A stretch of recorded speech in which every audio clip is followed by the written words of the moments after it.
Hey guys, welcome back to my YouTube channel. So today we are going to be talking about today I was going to do, part 80 through part 95 of me and Miss Iola's upcoming YouTube celebrity collaboration, but that will be the next video in the next YouTube live. That will be at 4 a.m. or 5, somewhere around there. I'll come back and do that part. So yeah, hey guys. Make sure you guys like this YouTube live stream, and we're also going to discuss part 80 through 95 of me and my celebrity YouTube collab with Miss Leola, Whitney's real sister-in-law.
I got some, this is gold spicy miso flavor. I'm going to fix these noodles in a little bit. Spicy miso. It's good though. I'm also releasing a Food Network called AJ Jones Food Network. Celebrity AJ Jones Food Network.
And that's when I came to know exactly who you were, because you were the doctor or the healer for Bobby Christina. There's a lot of things that you don't know that happened throughout the process. She was in a coma, her actually waking up. So can you just tell me how you came about with the situation, how you were introduced to Bobby Christina?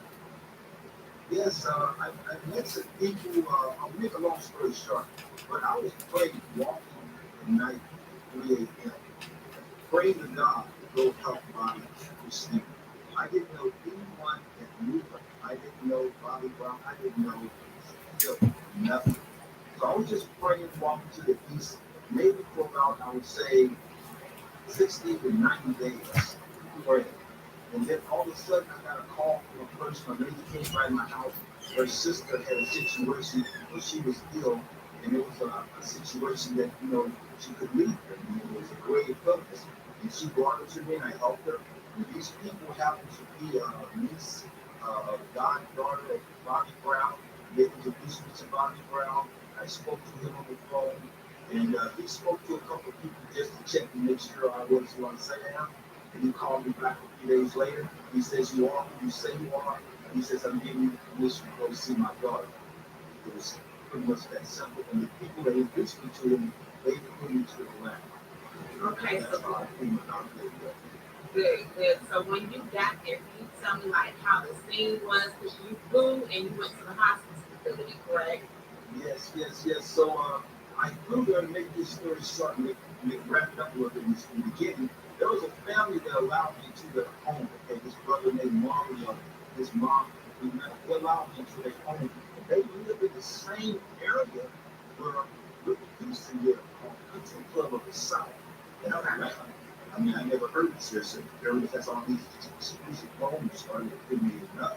But this family, they allowed me to come in there. And their son, Mario, he drove me to the convalescent home. And when we got to the convalescent home, the security people there was a guy who's like head of security. He said, "Oh, doc," he said, "Dr. Harris," he said, "Well, we can take you inside." He said, "But hold on a minute, I can't take you in right away." I said, "What's the problem? What's the problem?" He says, "Oh man," he said, "we got cottages up in the trees." I said, "What?" He said, "Yes, we got the cottages in the trees." He said, "These guys been sleeping here days and nights and months." He said, "They're sleeping in the trees. And their cameras focus in these high-power winds, focus hands and body, this thing is with them." So he said, "Let me put these guys on the trees first." When I got there, there were thousands of photographers all around this hospice care place called the Peachtree Hospice Care Center. Peachtree Hospice Care Center. So I went inside and I met up with Ron Brown inside. He wanted to take me inside the room to see his daughter. So he tried to take me inside, and Houston and a few other people came over, family members, and said, "Oh, no, no, no, no. He can't go inside this room." And they were putting up, I understand, a big fence to keep me from going in. It's like I was a wild revolver or something. Bobby Christine's room. And so they were like, "No, no, no." But then Bobby Brown, he told the security guys, there were two guys there, he said, "Listen," he said, "this is my case. This is my fault." He said, "If I want to have," because they said, "Oh, he's not on the list. I'm jumping not on the list." Because they said, "No, no, no." And the security said, "Hey, we're going to let him go in anyway because Bobby has the right to bring his own guests. If he wants to bring in a personal guest," he said, "you can do so." So Pat and their family members were extremely upset that I was allowed in. Right. And when I overtook it, I did a little prayer. And in my prayer, pretty quickly, God asked me to vision Bobby Christina waking up. He really asked me to vision Princess Bobby Christina waking up. She's a princess because of the state she was put in, how she was put in, and what the hospital was doing to her. Before I walked into her room, I walked around the whole facility. And I just give out a little gaze around this hospice care center. And I noticed that everybody had food there. Everybody either had the IV bags or they had food trays, but they had something showing that they were being fed. When I walked along with Princess Bobby Christina, I noticed I walked around her bed. There was nothing connecting, no wires, no nothing connected, anything to the walls, anything, no machines, no nothing, and no IVs. So I'm thinking, how is she being fed? Right. Anybody consider that's some form of food? Right. So God called me to vision her waking up. So I did that. I said, Bobby, in the beginning, he said, okay, what are you going to do? He says, they don't want you putting any curve or anything to your body right now. I said, well, just watch that. So I started doing pressure points. I did her right hand, and I did pressure points on her left hand. I want to show people as I'm saying this, because I can say something that I can say, but you have to show me something. So I want to show people, because even you yourself, you may have to do this to your cousin, your sister, your uncle, somebody, your family, your father. But you first see this web here, when I open my hand, you see a web between these fingers. Exactly what I did is I take my hand and you squeeze it. See my hand there? I'm showing you as best I can. Yeah. Squeeze that breath as hard as you can between each finger. And watch this closely. When you squeeze here, liver, kidney, bladder, and your heart right here. Okay? So you squeeze the skin as hard as you can on your liver. It looks like you're suffering, you're dying, you're not going to make it. And when you squeeze the skin real hard, it jumpstarts that blood. You send a signal to the brain that the operations and how do you say machines and doctors cannot do. You send a signal from God to wake up your vessel. So you squeeze between each finger, okay? And you also squeeze between each toe. When I squeeze between her right hand and her left hand, Princess Bobby Christina did not respond. When I squeezed between her right foot, she did not respond. But with her left foot, she kicked. And when she kicked so hard that jumped. And Bobby's like, hey man, what's going on? Why you laugh? I jumped so fast. He said, what's going on? I said, hey man, I said, your daughter kicked so hard. I said, she kicked so hard she could have knocked my front teeth out. I said, I'm laughing because I should have just stayed right in position and let her do that kick and knock out these two front teeth. Then I could tell the world, tell you, that person probably just knocked 4 teeth right out of my mouth, waking up from a coma. Now that's a black woman with some strength and a pain. When she woke up, she kicked like a Mazur movie. How can I mean she could have kicked my head off? You would have thought Mike Tyson punched me in the face, okay? She kicked right back. Now we have Yeah, when she woke up, she was like, she was grunting and growling and looking at me. And Bobby said, why is she looking at you like this? I said, Bobby, she's looking at me like this because I did the equivalency of stumping on your toe as hard as I possibly can. I said, it's like me stumping down as hard as I possibly can. I said, that's why she's looking at me like that. I said, but then she realized that she's awake. And now that she's realized that she's saying, he said, what am I supposed to do? I said, come over here real quick, over here, come closer.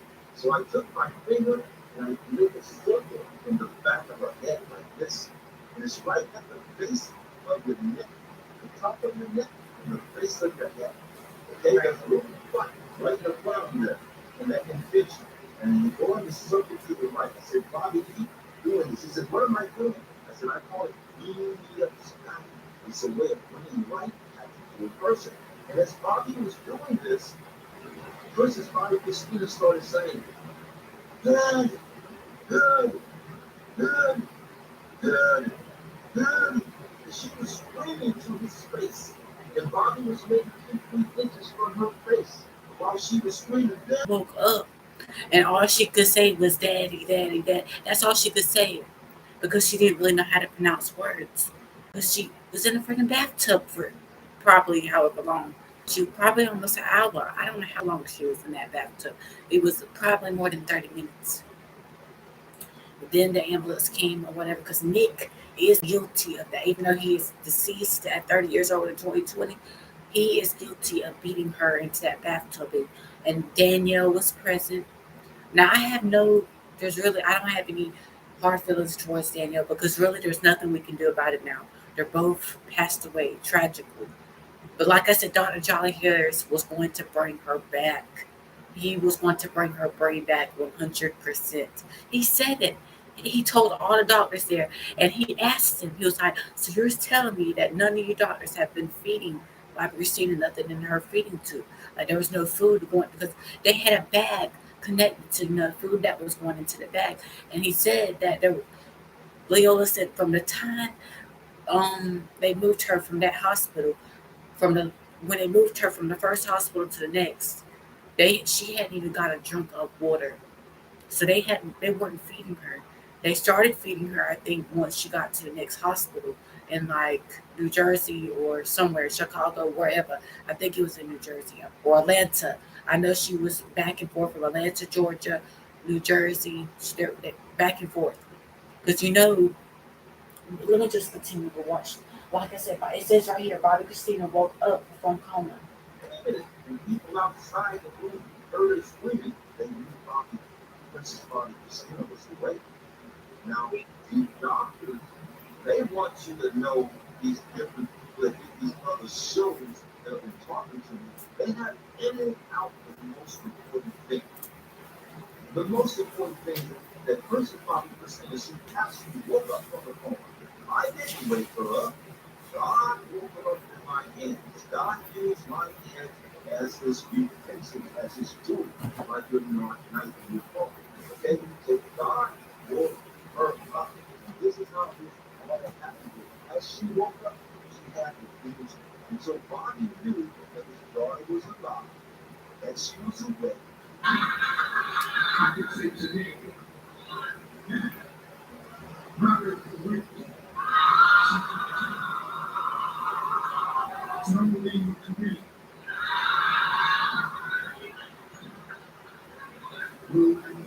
They wanted to make it seem like Forget about maybe 7 minutes. she woke And up. she walked in the room. She was blown away. Because Princess Bobby Christina was making sound as she was moving. And the lady that brought me there, she said to Princess Bobby Christina, she said, "Did you see that the doctor's here? You see Dr. Charlie's here? You know that God's in here?" And I got some drink right here, guys. Mountain Dew. Princess Bobby Christina, she raised her head and knocked one time. He asked her the second time. She said, "You know, Here's some chicken noodles.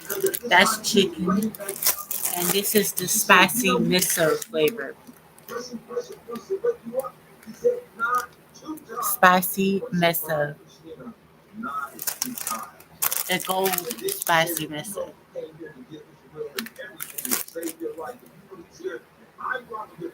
He said, "Nod again 3 times."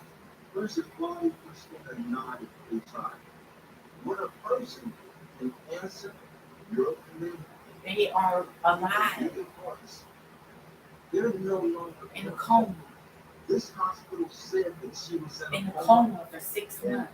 As I was viewing But she wasn't. She woke up probably within 2 months or God so. told me this is not a coma, this is a sedated coma. Sedated coma. That they would call enunciation. Not serious.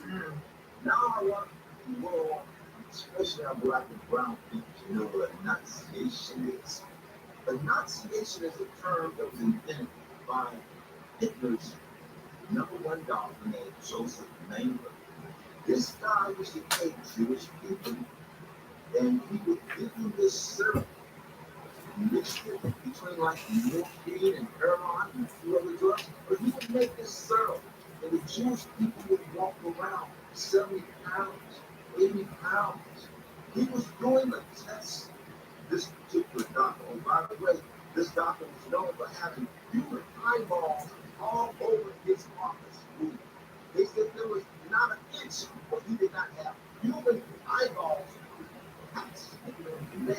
I have, this is called baby lotion, shea and cocoa butter.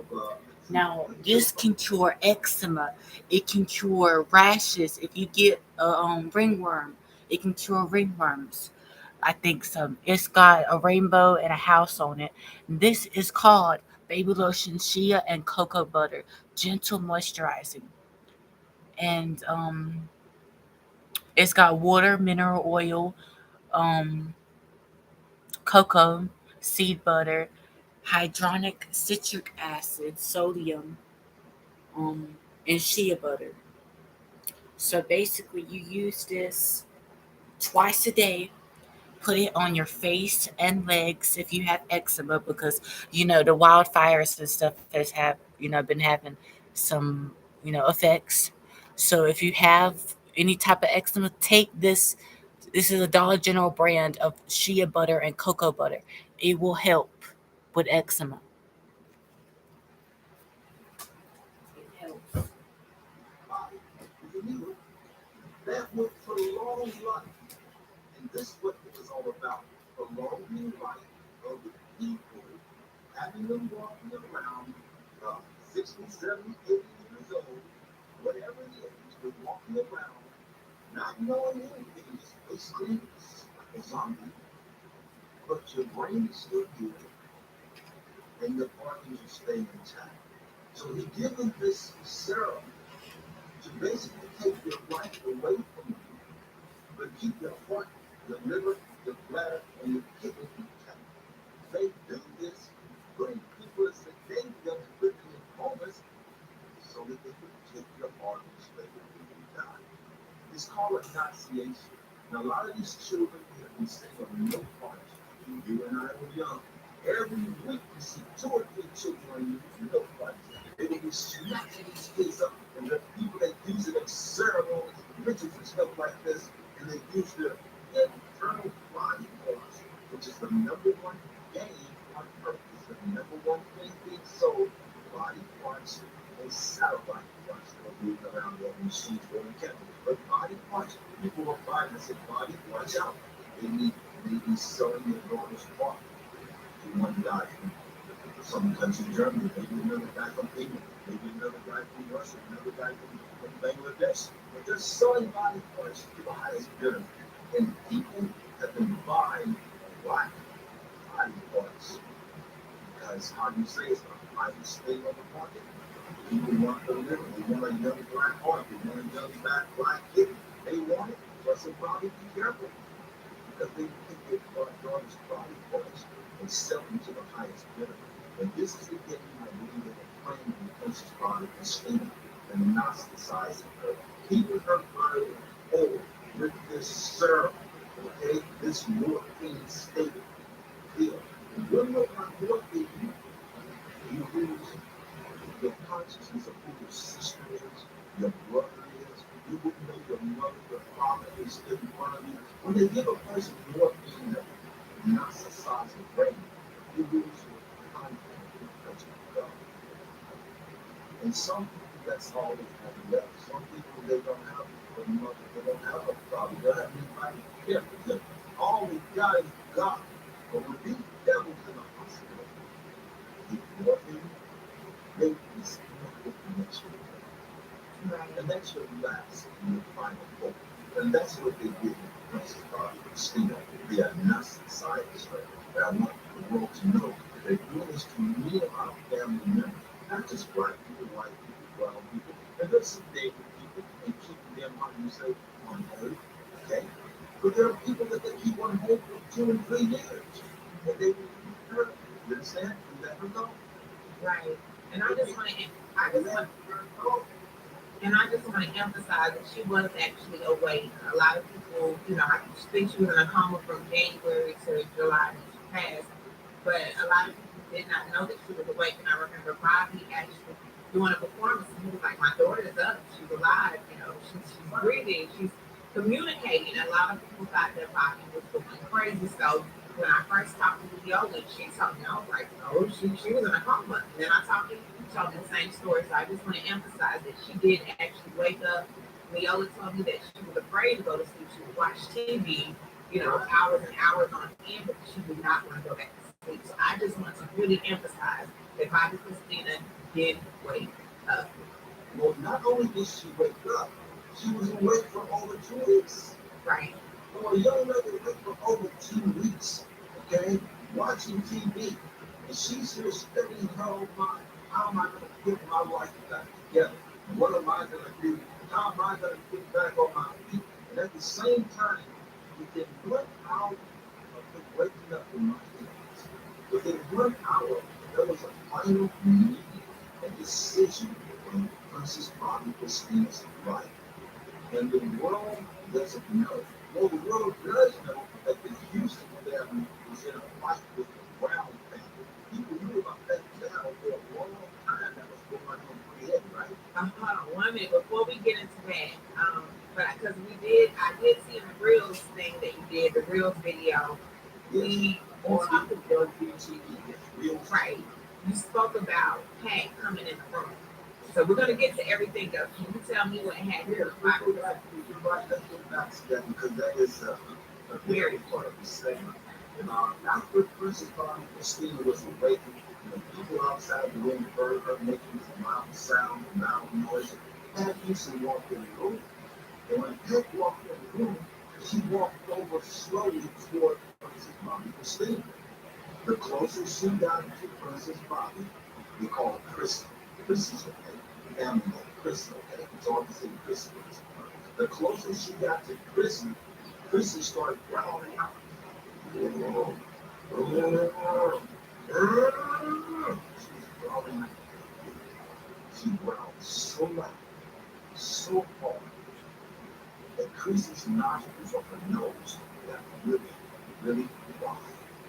When you see a black person's nostrils go wide, they're ready to take you out. Every black person knows when a black man nostrils go up, you're going to hell. Yeah. Okay? Yeah. Especially if a black woman does it, you down. Yeah. I said, right, okay? Yeah. So using that closer, closer, and Princess Bobby Christina kept growling, Christina kept growling and growling, and then Pat Houston eventually just started walking backwards. She started walking back steps. I noticed that she would not turn around and walk out the room. She kept looking at Chrissy and walking back. She was afraid that Bobby Christina, Chrissy would get up and jump her head. She didn't know exactly how much strength was in her. But imagine a young black woman waking up from a coma, a so-called coma, and when she wakes up, she has all of this enormous strength, and she has not moved in almost a year. Yeah. 6 months.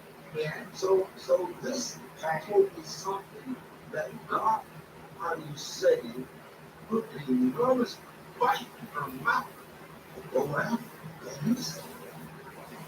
Because a person waking up from a coma, you really have no energy, no strength. You can't wow, you can't do that. You don't have it like that. Yeah.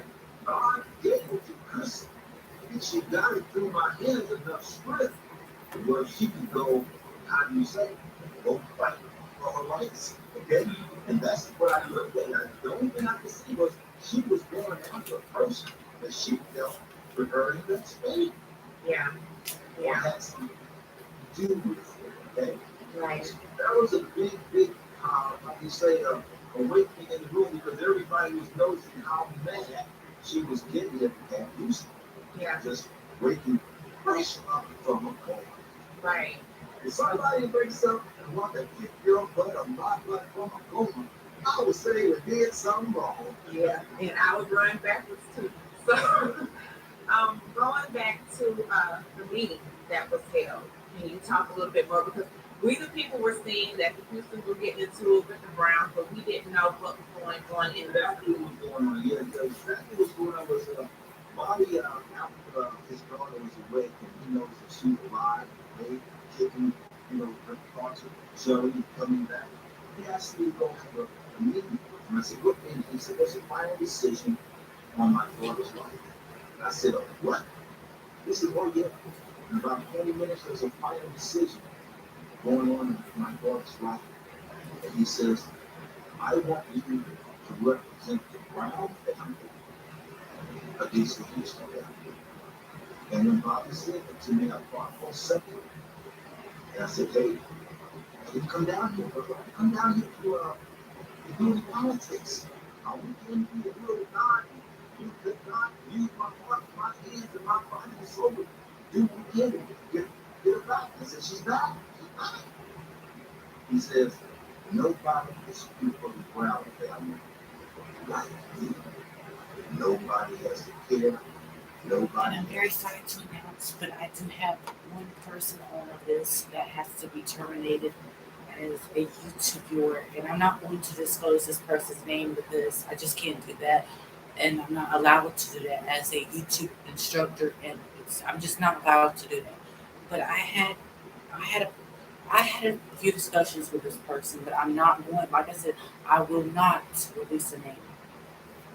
But I have to do this because it's within my rights. And if I see a person is being disrespectful or not really wanting to cooperate or be, you know, be reasonable, then I have to terminate you as a YouTube viewer. And this is the only person that has actually this has happened to. But I'm not, like I said, nobody's name will ever be released. Just so you know that I cannot do that on YouTube or anywhere. I just can't release a person's name because I don't want anybody trying to sue me or any type of legal drama like that. But I would never release a name, never, because I'm just not gonna release nobody's name or no person's name of who's on this list. I know the person, I know his name who's on this list, but I'm not gonna never release the name. But this happened mainly because I just had to make a final decision, and I, like I said, nobody's name will ever be released, so you won't know who you are. Basically, you're just not gonna know. I can't do a person like that, and I just can't. I want to keep my YouTube channel is when I started YouTube, I want everything to be positive and no drama, basically. work like me. He said, I want you to represent the Brown family, this Houston family, and his final decision. And when Bobby said that to me, God, almost like God just slapped me and said, do it. I said, yes, Bobby, I'll do it. But when I said to Bobby, I want the world to know this. When I said to Bobby that I would do this, chills went through my body. Because here's a man putting his daughter's life in another man's hand. Bobby did not know me. He just saw the will of God working through my hands. But when a man tells you, I just love doing celebrity conspiracy theories, and I love positivity. Like I said, this is going to be a food YouTube channel. I'm going to do mukbangs and mostly with noodles and stuff. These type of noodles right here are called, like I said, they're spiciness of noodles, and they're pretty good. I'm going to actually fix these in this YouTube video. And let me put the computer on the charger.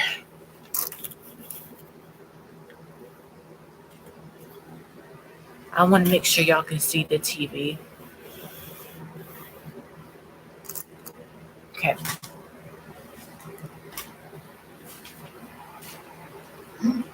to make a decision over his daughter's life. And I would say that was a mind-blowing experience just for him to even say that. So in my eyes, Bobby Brown is a king. But because it would take a man to be a king to make a decision like that. A man to have God in his heart. And all the things he has going on in his life that are coming at him, and people don't know how things are coming in his body. They don't have a clue. That's his personal life. I don't have to speak about that. But this man has a million arrows coming at him, and he makes this decision, allows the doctor to chase. I got it. So he said, walk with me.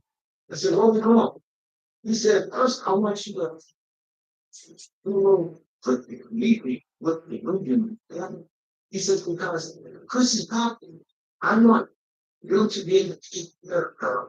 So when you leave and get back to your apartment, you know how to take care of this. I said, so yes, go be that. And But we'll go back into that story a little bit, and I'll go directly into this meeting.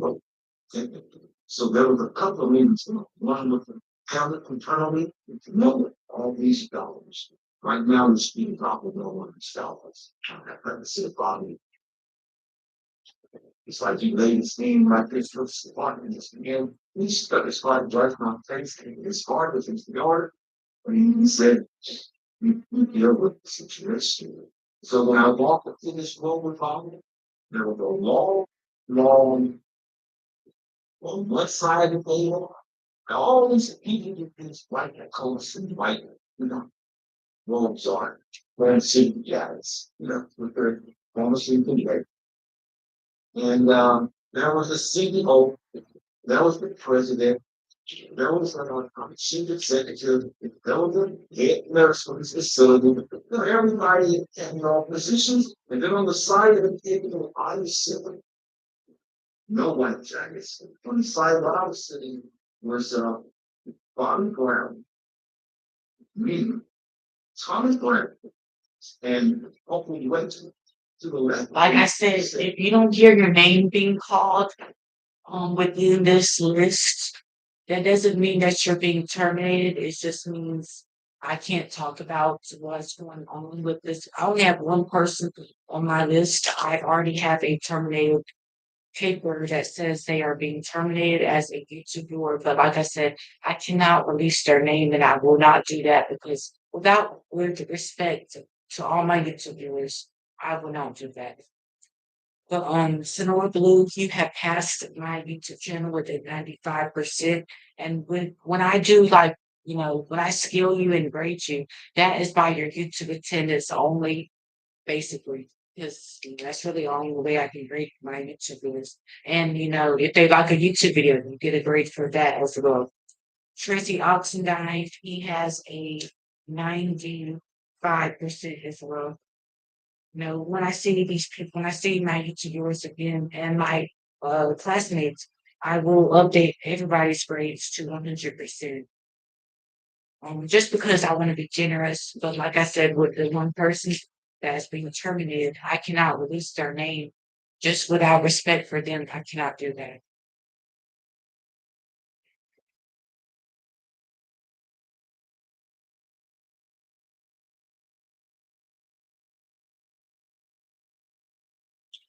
Yeah.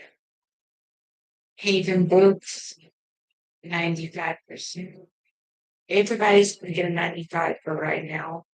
And then once we are, the only reason I'm doing that is because I want to wait and give everybody the extra points. I'm going to give everybody 105%, a possible 106 or 7% for extra bonus points for the upcoming YouTube collaboration with me and Miss Leola Brown, celebrity YouTube collaboration with me, celebrity AJ Jones, and Celebrity Miss Leola Brown.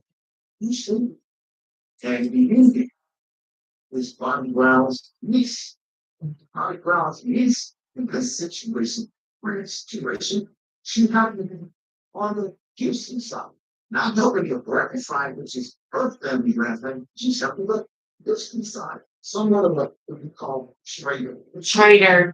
So any American trader, and everybody who speaks so the NCO says, "Girl, we start this meeting off. Everybody's going to so we tell everybody, so everybody knows everybody. Okay? So they all introduce themselves, and then they thank me to myself. When they asked me to introduce myself, uh, I told them, I said, I know people all the things like came here for a child party, but I said, I know you all think I came here for a child, you need this.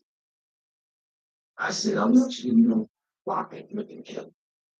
I said, I tell you this, God, I came, come, godly rights, or heavenly rights, and the spiritual rights, and the womanly rights, or the moral rights. I said, I came and played it all. I played it. So I said, I'm not the person who's not thinking. I said, I'm going to do what God. And I explained to him that what I did This God is written. It was not me. None of us is me. So we went all that. And that made got into this conversation about let's go directly to this matter of God. Steve. And they said that you woke her up. The doctors agreed. Yes, she said, you woke her up. Yes, she's sitting in that room right now watching TV. They all agreed to that. And so I asked the doctor, I said, I get prostate cancer. Why didn't you? And what doctor said, oh, so they get surgeon said, he said that they did. They didn't work. I said, you did? He said, oh, yes. I said, how I need to try it. He said, so I want you to put everyone, person in the family, put the person sick and dying. So they go into these circles talking about me and not the being allowing me to be a perfect person. Her, they can use said 100%. I'm not waiting with them giving her her. And so the chief CEO in the place, he said, there's a possibility you may give her these herbs, maybe cause her just for and she'll be choking, and you'll have to rush her to the hospital, call paramedics and stuff like that. And when the CEO said this, I said, yes, sir, I knew you would say something like that. So I have to pull out my phone, and I had a dollar in my hip pocket. He said, go to the city, but his son fell to a pool, and he was a home the situation maybe 10 times worse on the scene. And this man was on the phone, talked to these doctors. I had a phone, he had pushy button. He talked to the doctor, told him about his son being in home. He told the doctor that this is certain but proceedings. He told him that if he smelled a possibility, 12 urologists, 12 brain surgeons, made a decision to let his son out, turn the sleep off. Since little hours after I left that facility, which is at 7 o'clock at night, he said they're going to turn on the machine. So this man was on the phone showing his daughter, his son, how his son is doing. He says, yes, he's being treated. He said, this private doctor here, he kept me all the herbs and not sick. He says, so he's got the heart on your skin. He said, I took my son right now today. How much? And they saw this young man. They saw this young man sit down, study his homework, going to go into the pool. That type of cold. So I said, thank you for this year, and we will the home. So the servants got to see that what I do is real. These servants actually look. And after they saw that, they still said no. The CEO, I said to him, I said, sir, namaste. He said, namaste. I said, you speak English? And I said, you are the quantitative now. This is the CEO of the whole facility. Okay? The missionary Christian hospital here, secretary. The CEO was from India. So I said, well, you are the quantitative. That's how you get the decision is over because all you get it accomplished. They match all of these facilities. So that's how you get it right. It says, how did you help me? I said, sir, you're already the culprit.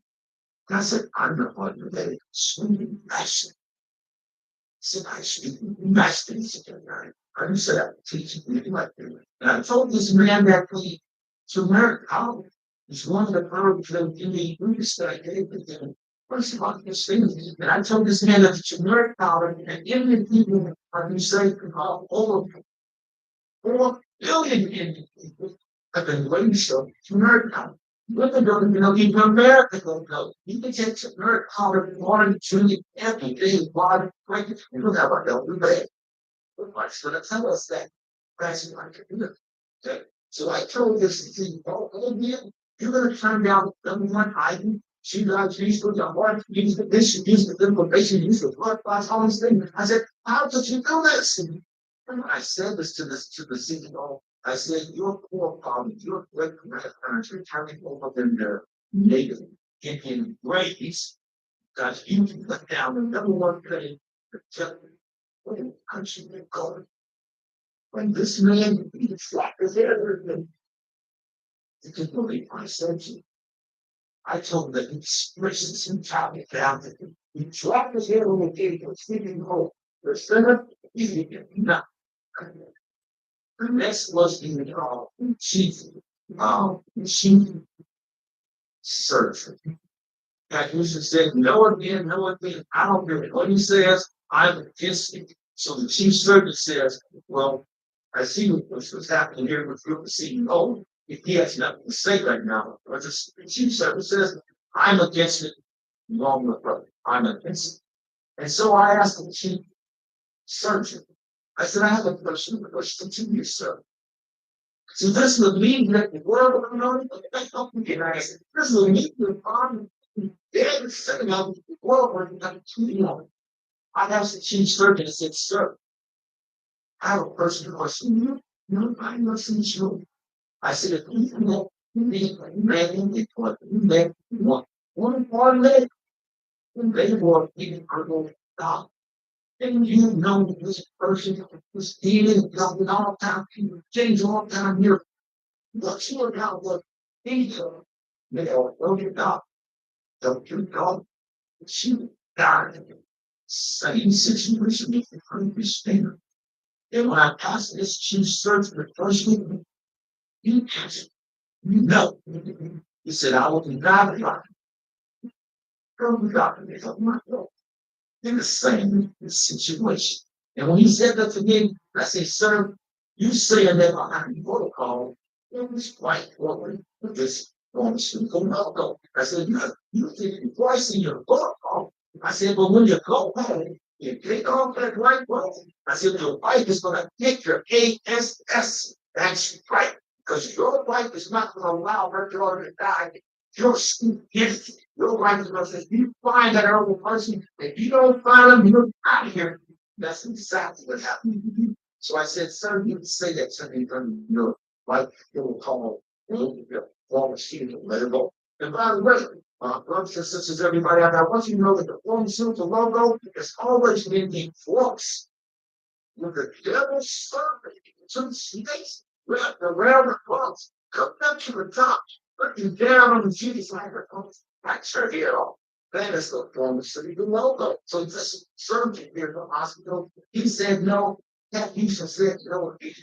Then she looked God, seen the whole world like that, struck his near back up. And this is what the surgeon said.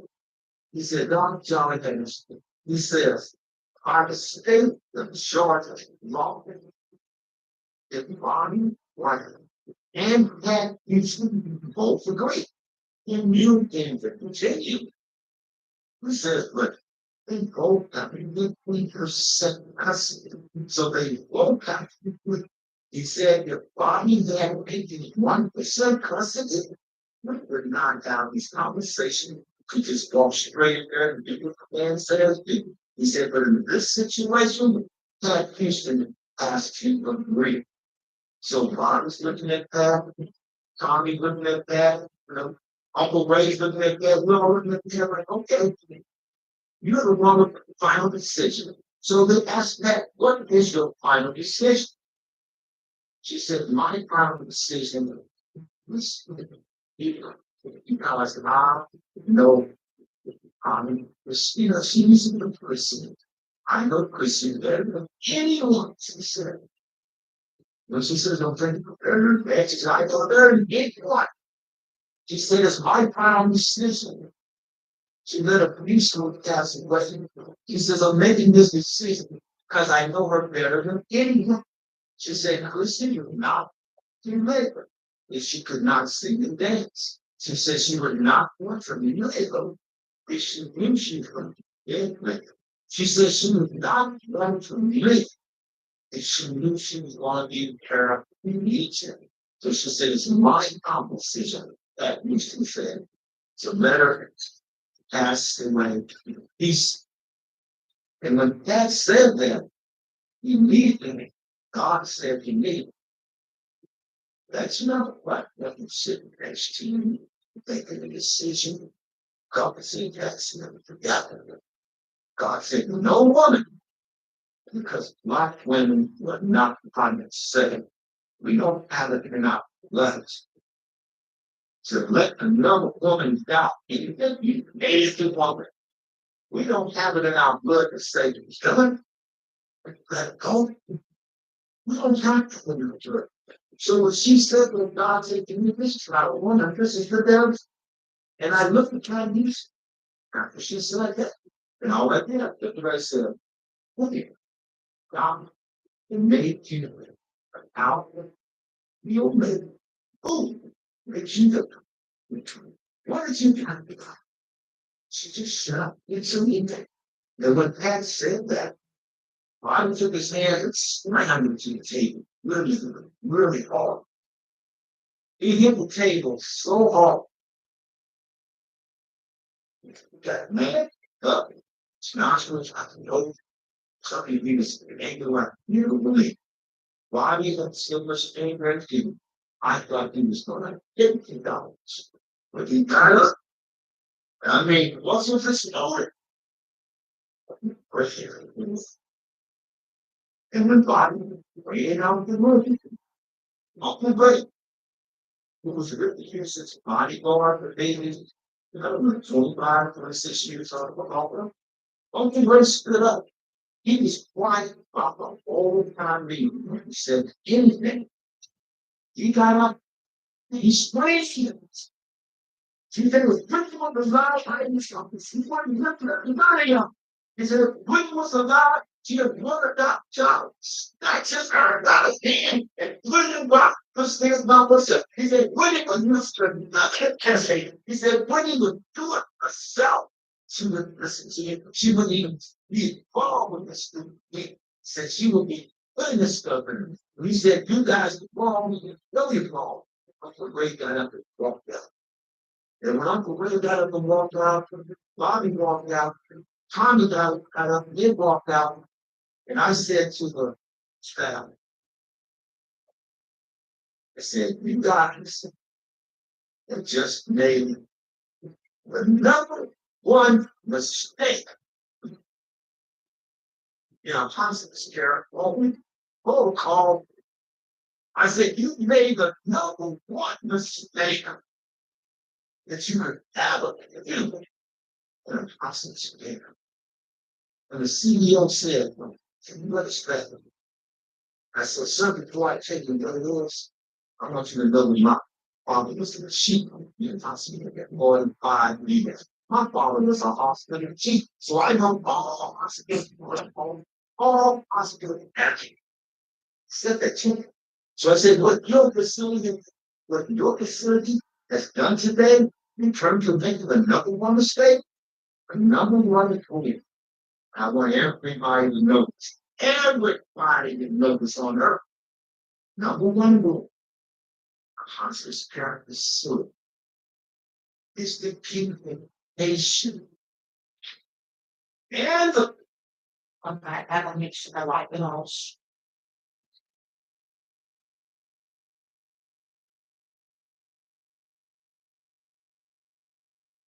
Make sure I just like them to live stream. Make sure y'all like it. Make sure I just like them to live stream. Make sure y'all like it.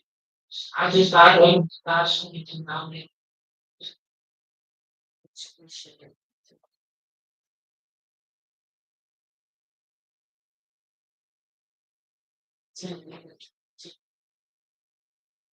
I'm trying to add a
Hey guys, welcome back to my YouTube channel,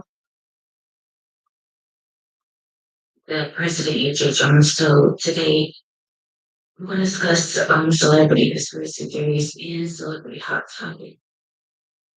First off, we're going to go start out with celebrity hot topic number one.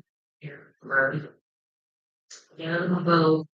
She was the top billed actress for a decade and filmed worth $2 million, equivalent to $2 billion in 2022. At the time of her death, 1962. Especially the world remains a pop culture icon. 1999, the American Film Institute to her as the sixth greatest film strips for legend from the golden age of Hollywood. She passed away at the age of 36 years old in 1962 on August 4th, 1962. She was born June 1st, 1926. Her cause of death was barbituric overdose. Her burial place is in Westwood Village Memorial Park Cemetery. There's active in 1945 and 1962.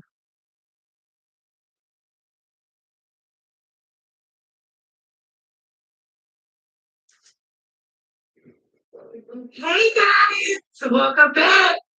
So let's talk about life later. You just need something that you just and so you like you just remember that.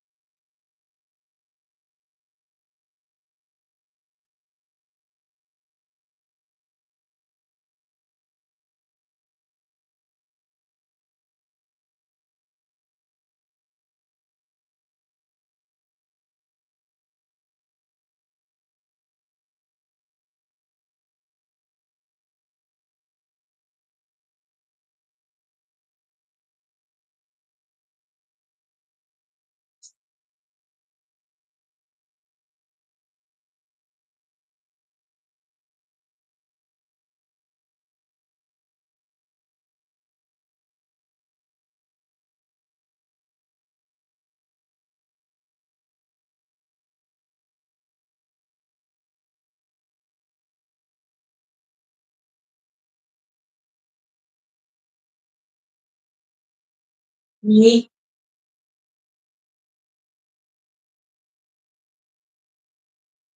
from the legacy of Selena Quintanilla, her three-day decade after her death, his family sharing music. So she had to out her brother and sister is right. She was grown up, music, like that makes sense. So you know, they're below with after years her music, like, what, 7 years since her tragic death, that he has stolen. So, well, yeah, that's really bad. That video, she's not 17. Everybody has to be when you get to look, signal, look at our superstars, new album, each music. It's by another ADP Maria, sister Suzette. Yeah, this is a book about it. It's a little bit.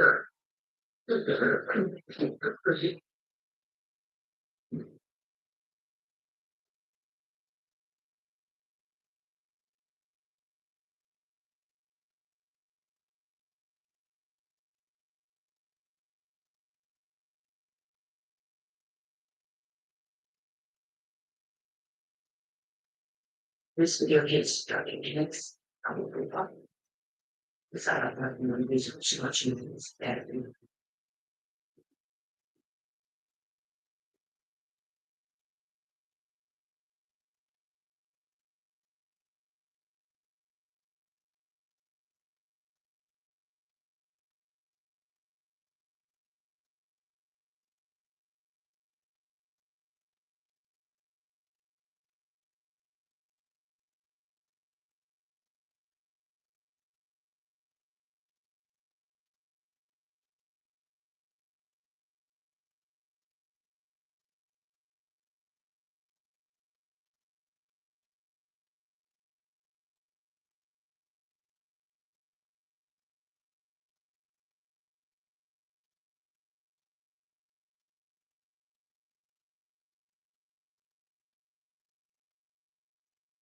Right.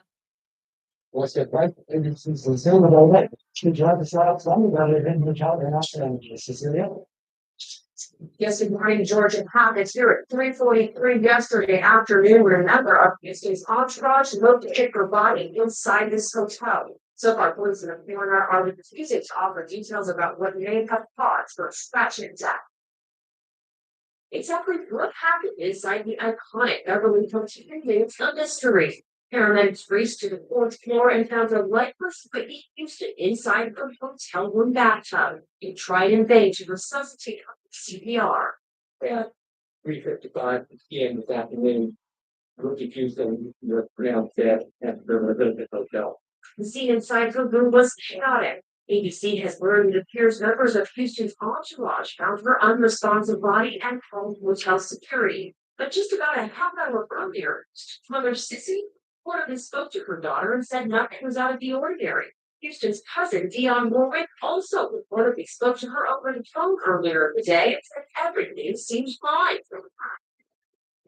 Houston was staying at the hotel to attend music industry executive Clyde Dix's annual free Grammy Bash.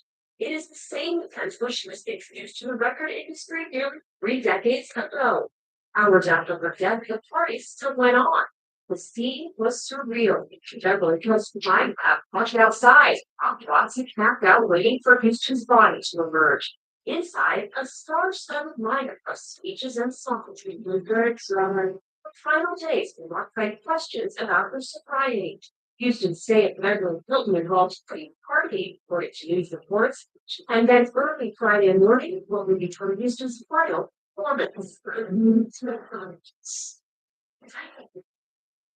Jacinda's fled, Grammy nominee Tony Price at a party at a Hollywood nightclub. Houston was there with her daughter having a good time, but after cheers on stage, these photos of the shovel loaded her attitude and Houston leaving. She reportedly had blood dripping down her leg, scratches on her wrist, and had to be escorted from the club. But the evil person she was simply sweating from her performance. There was nothing wrong. There was nothing wrong. She was kneeling. Even then, with laughing, she would play. I'm going to remember her joke right then, because that's a movie that I always have a pleasure with. The pop superstar would be dead the next day. Now, one report says Whitney Houston was found with inscriptions large inside the room here at the Beverly Hilton connection made to now in the bathtub. Whatever happened, the coroner says an autopsy is performed. It could be a day or two before that's done. Until then, the judge don't know. Just so you think.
We now know what caused the death of singer Whitney Houston. She was found dead in a hotel bathtub last month.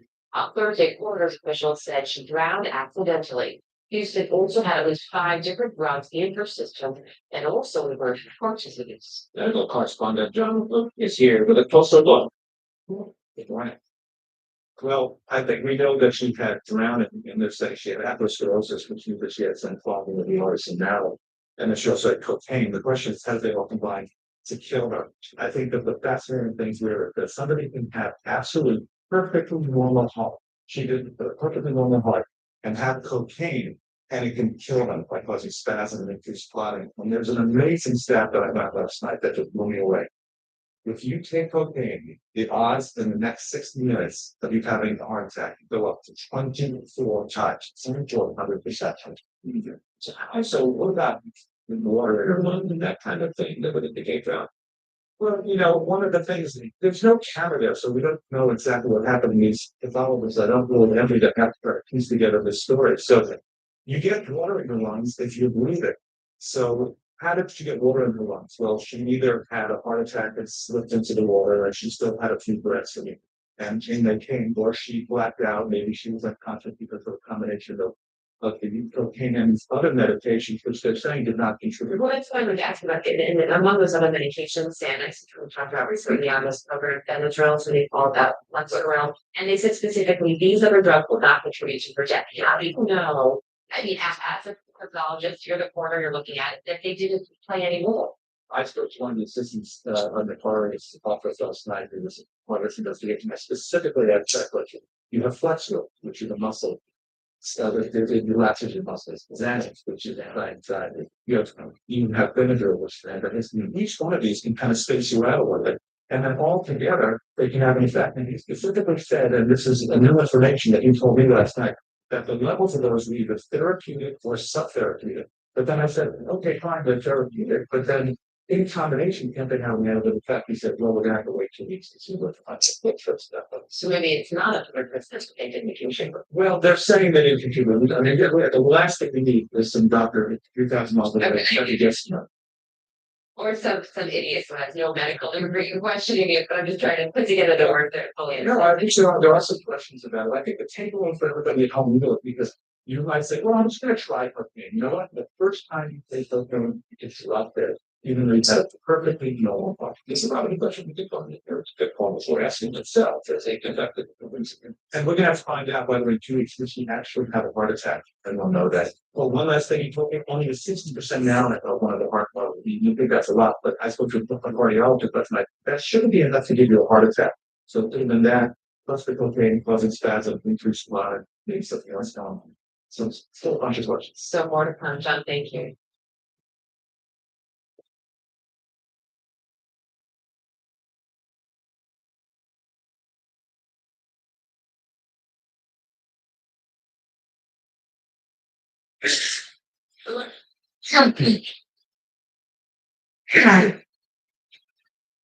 Robert Crawford, good morning. Good morning. Let's start with the behind thing because you told me that she's thoughtful. She's generous. What was the witness used to like in the public booking?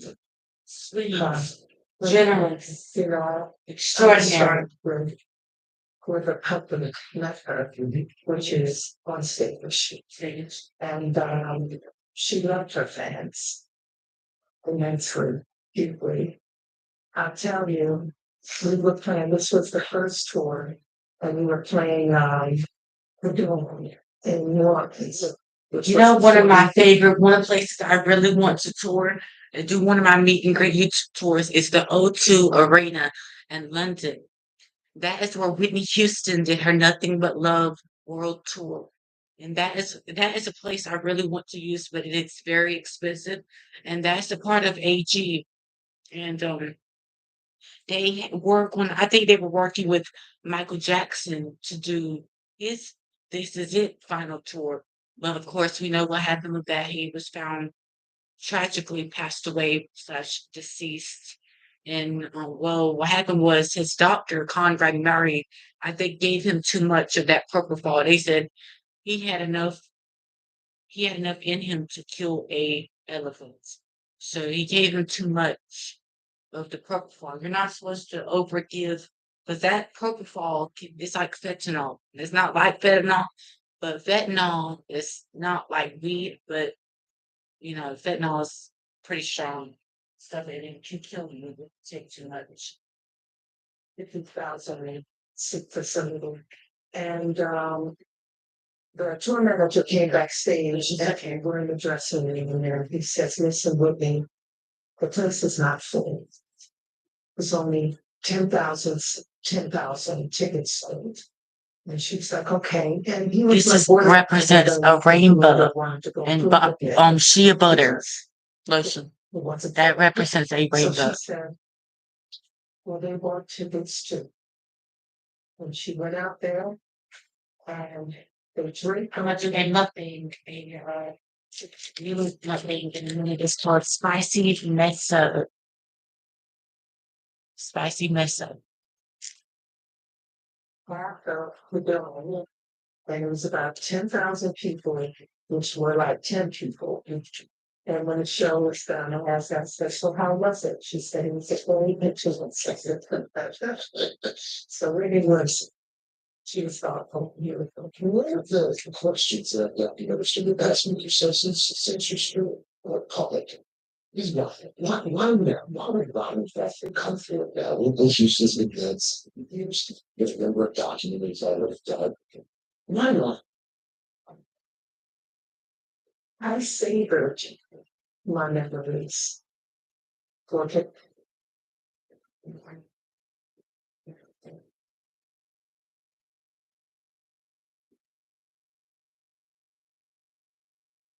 I would love to get at least 1 million views on one of my YouTube videos. That would make me very happy.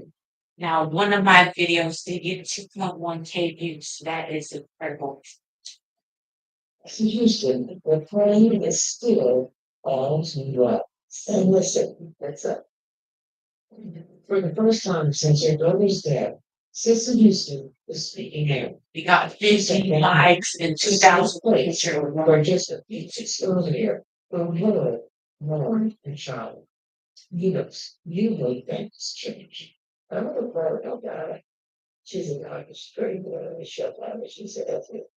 It's not priority for that thing. Houston is a rest in peace. Thank you. Do you live in Massachusetts? Are you taking care of someone at home? After like we provide you with.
Just know the AG Jones Talk Show will be closed from and just until 5 p.m. At 5 a.m. is when my studio opens back up at 5 a.m. and I take a short break, take like a 2 hour break.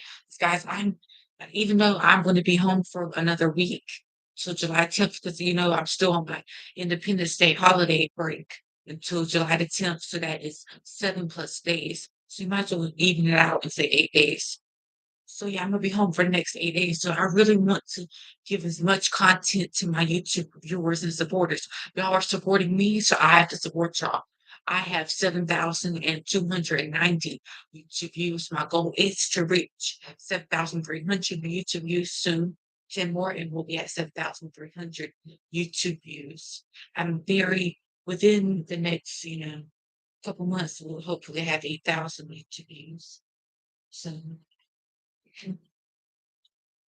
I'm safe. It's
not just the same news in a type of way of more scandalous. So apparently, earlier this year, Tiffany Haddish, the comedian, talking about hanging out with me and I say, at a party. You heard the story already? I don't want to do it, but there are a lot of people who haven't heard it. So, and now Beyonce's step in when she saw an actress flirting inappropriately with her husband, Jay-Z. So Tiffany now saying that the same actress did Beyonce in repeats.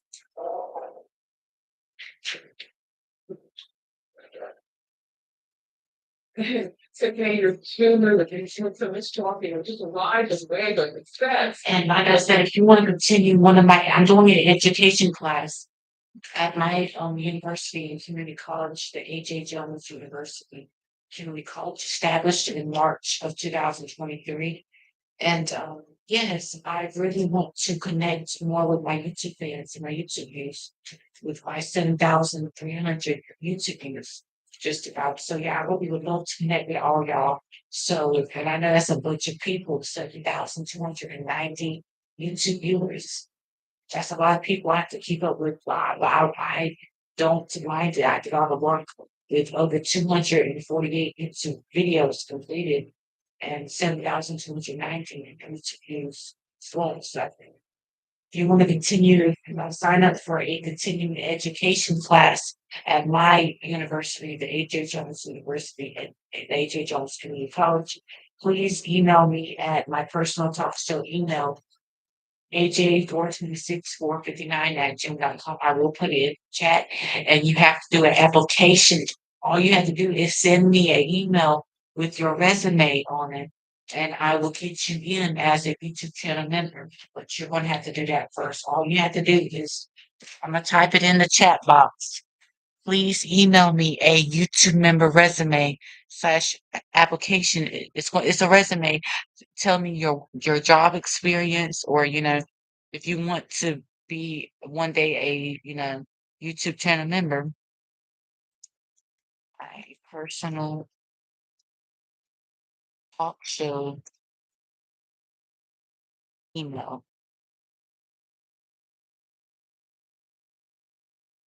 AJ 426 459 at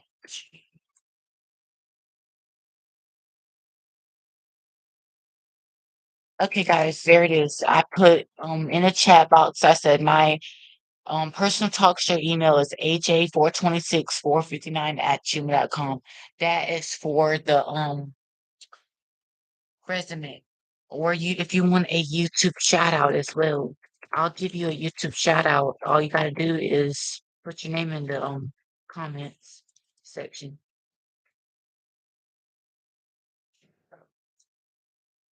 Put your name.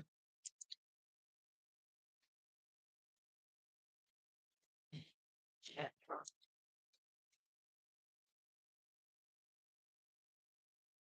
Shout out.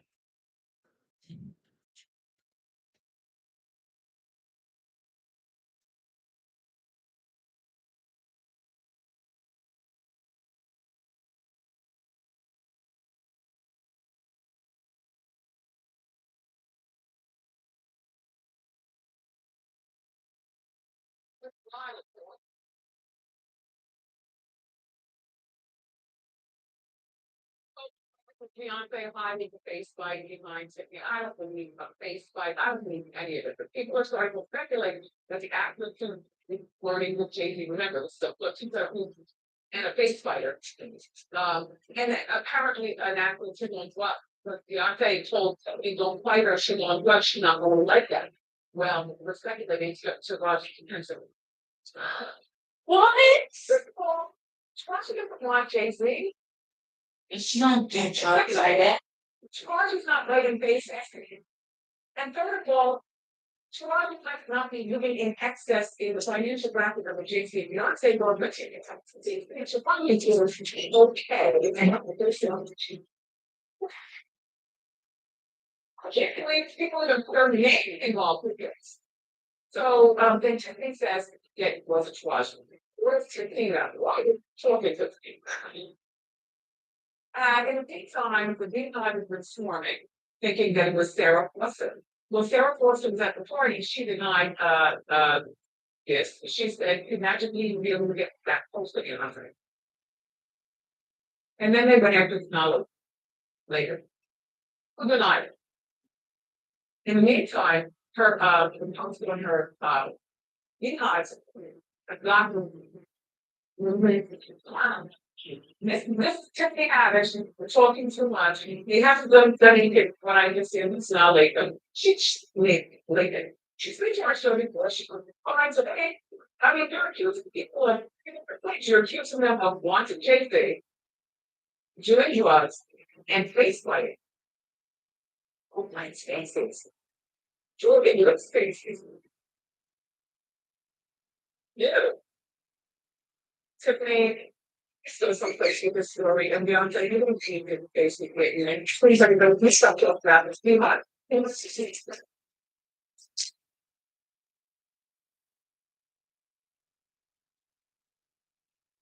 Did you watch American Idol?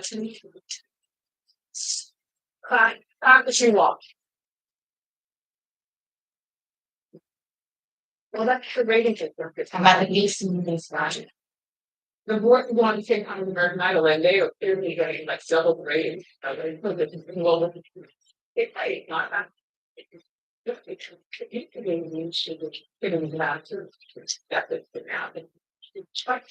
And how it's just what you change the line to press. You love these people to do themselves. And I'm thinking, if it's what they just say, so that's kind of midnight.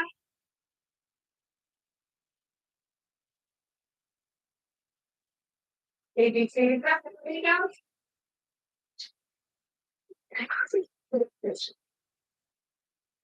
Well, the one's but he's been oh, he's in clear. By the company. Oh, by the company. He's been clear. He's not made sure. All right. So American last night I saw not much. Um until I saw this dog get up there, and I said, "Wow, they give them out. Why is the one to be taken seriously as a judge? Won't take this for that is for real. Like I told him, take us $1 million, and go on about his life. He'll still give you all night long and the form. He is a legend. He's like the show, and the cowboy is actually. He's humorous in his own humorous way. He's not exactly a Simon Cowell or something like that, but he's doing the best he can to make up for a kid he terminated $25 million and not doing much. Like, I didn't even know who was Brian was before American Idol. Now we know who he is, right? He's got really decent and really good blue eyes. Keeps himself put together, right? Isn't Harry? Yeah. He's not there. Wow. Anyway, so Kate played the joke. Some people thought was really cool last week. It was not a $25 million joke. Just look what happened. Yeah, rooms more three. He killed me. And he found person to volunteer to not go on to the next round.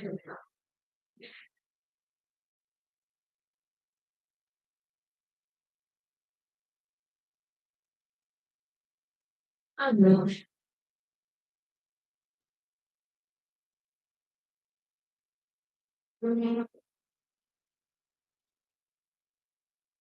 Sweet.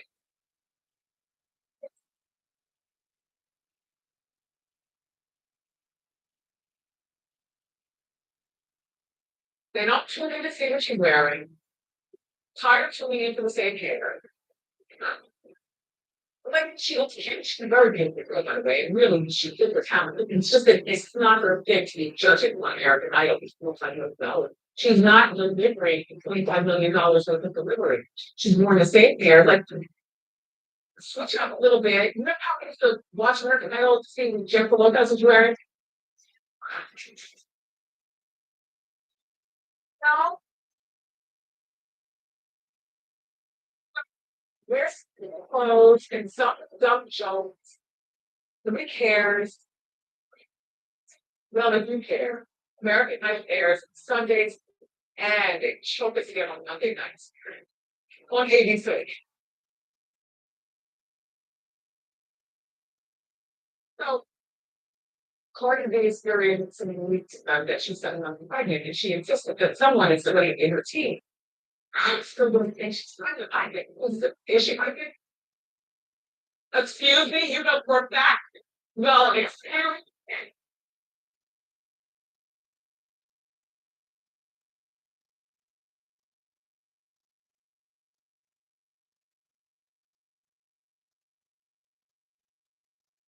Yeah, hi, Nikki. How you doing? How you doing? Nikki, are you trying to record? No, no, no, not me. I saw them with the hold on. Where? On TMZ looking at them? No, in person. Where? Somewhere. It's fine, give us a photo shoot. Okay, yeah. And did you see her, did she have a lot of schooling in front? No, but she was, what she there? Yeah, high waisted skirt, I think, which was good training. Yeah, she's like, she's always less than he's like, this is an influencer. He's supposed to be the perfect.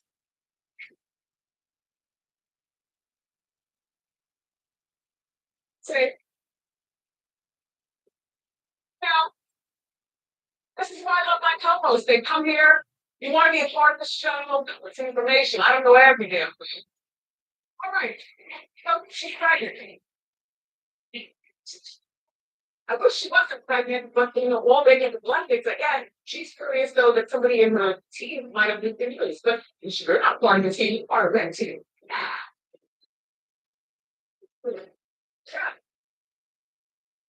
I still feel like part of the I think she's so I love her action, the personality, her music a little bit.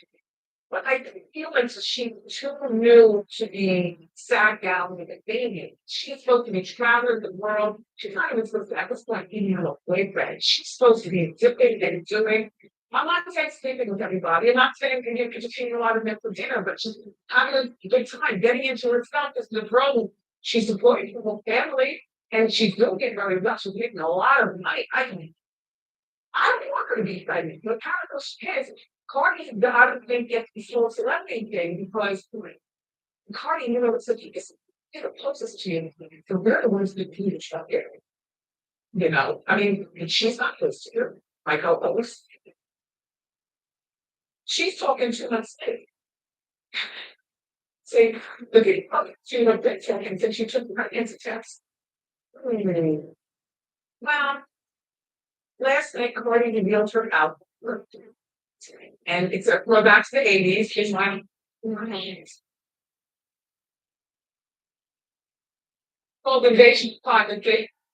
It comes out on April 6th. The party has notoriously talked about how things took over privacy. People will get around and, it's just a little too much. She's going to Saturday Night Live. I wasn't custom she's going to use to happen about then. That's coming up in April. So we'll watch that. Uh, like there's some people whose careers take a long time to cultivate, and then all of a sudden, boom, they happen. They're shocked by how the world's changed all of a sudden. Like, Cardi, I know she's been around for a while, now that the really changed it. It's because she probably can't take a plea without somebody in the room with her, asking her what she would like for dinner and can go whatnot. Does she need no toilet paper? Same thing with this young girl. She's 27.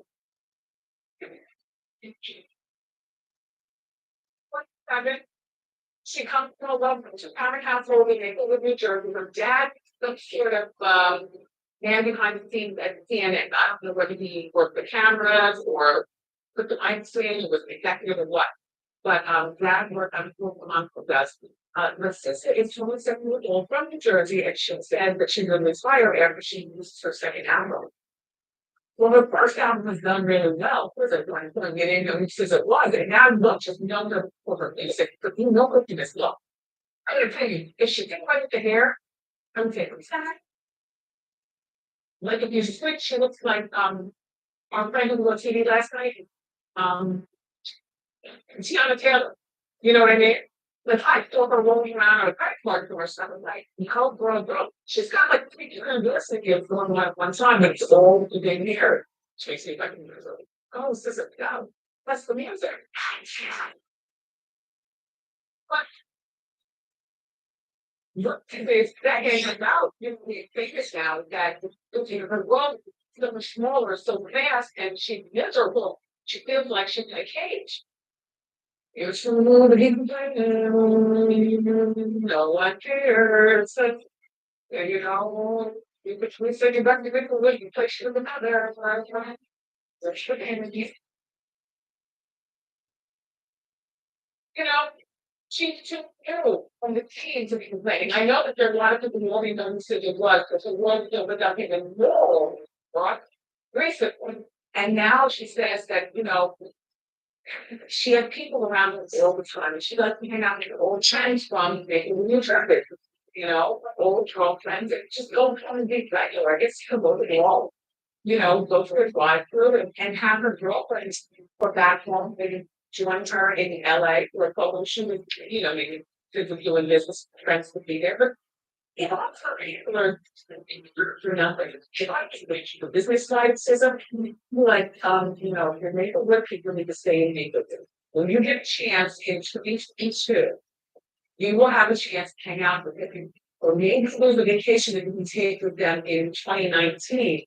But even yet, you're gonna have to have security with you. There's gonna have to be this. There's gonna be set on your stand up, And she doesn't quite understand that. This isn't like Vegas. How about bringing your albums and don't bring these? I didn't know those. I was just talking on the back. Like that. I didn't get it, but you're so big about old friends who really funny. We're old friends, and I'm not suggesting that they do it, but I'm just putting out there because a lot of times people that leave from the past, the same people who direct their present and future. You know, you're doing a video because you collaborate with, with like Little Wayne and Jason or whoever you're collaborating with, and you're doing your business, but the girls make it with it over there on their knees in the corner with one of the rappers at the corner. Do you understand what I'm saying? Ladies and gentlemen, please, please. Listen, my rise to the chair was a very lonely one because I just learned that you say I'm going to hold you down for the first time happening ill in my face. No, no. So the solution got all kinds of diamonds and things like that. Borrow for the solution. You can hold girls back home, but once slide the diamond off, it gets blamed on you. And do you understand what I'm saying? Like sometimes that old hometown baggage is just what it is. Baggage.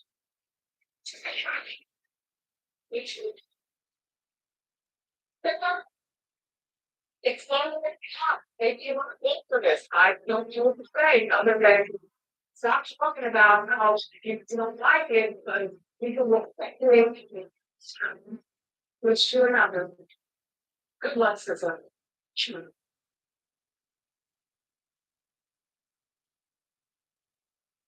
Well, I got no bad thing about coming out of my brain. It's really a third age. At all. Even while in the middle of asking previous year for my thumb is right today. What? Those out there, like a splash out, but like I know something or another. He's trying to dad about 4 years old, the dad, he got to Ricky and then oh yeah, money. But you know what? Okay, the money from the money gun and everything else paid for by the money gun. That's how they do it. And probably will be $15,000 around here in Sears. Something about that age. But his wife was here, his wife was a good sport about being there. It didn't look like there was anything wrong going on. Other than that they were a strip club. He was really happy in the DJ booth. He was in the DJ booth, doing his music. Yeah, I'm happy. I think to this day. I don't and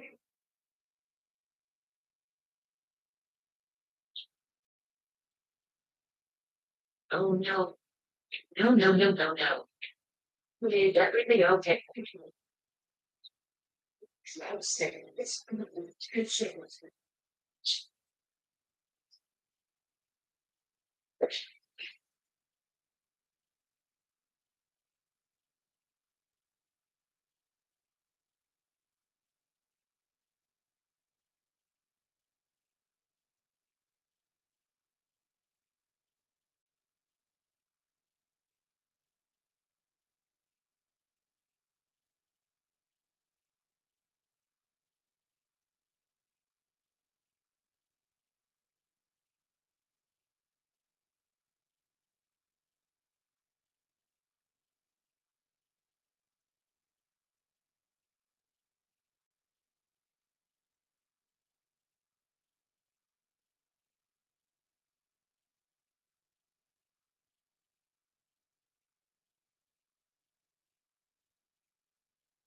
sparkle.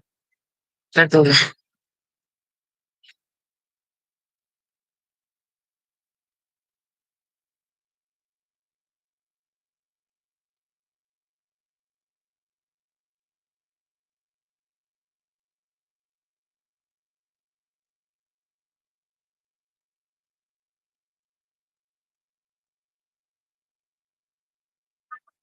I see. I caught up with Real Housewives of Atlanta, and of course, Kenya is here today. The document is on fire. Norman, you got yourself in? No, I admit that I've been so busy, but I've been very busy. I'm down at night.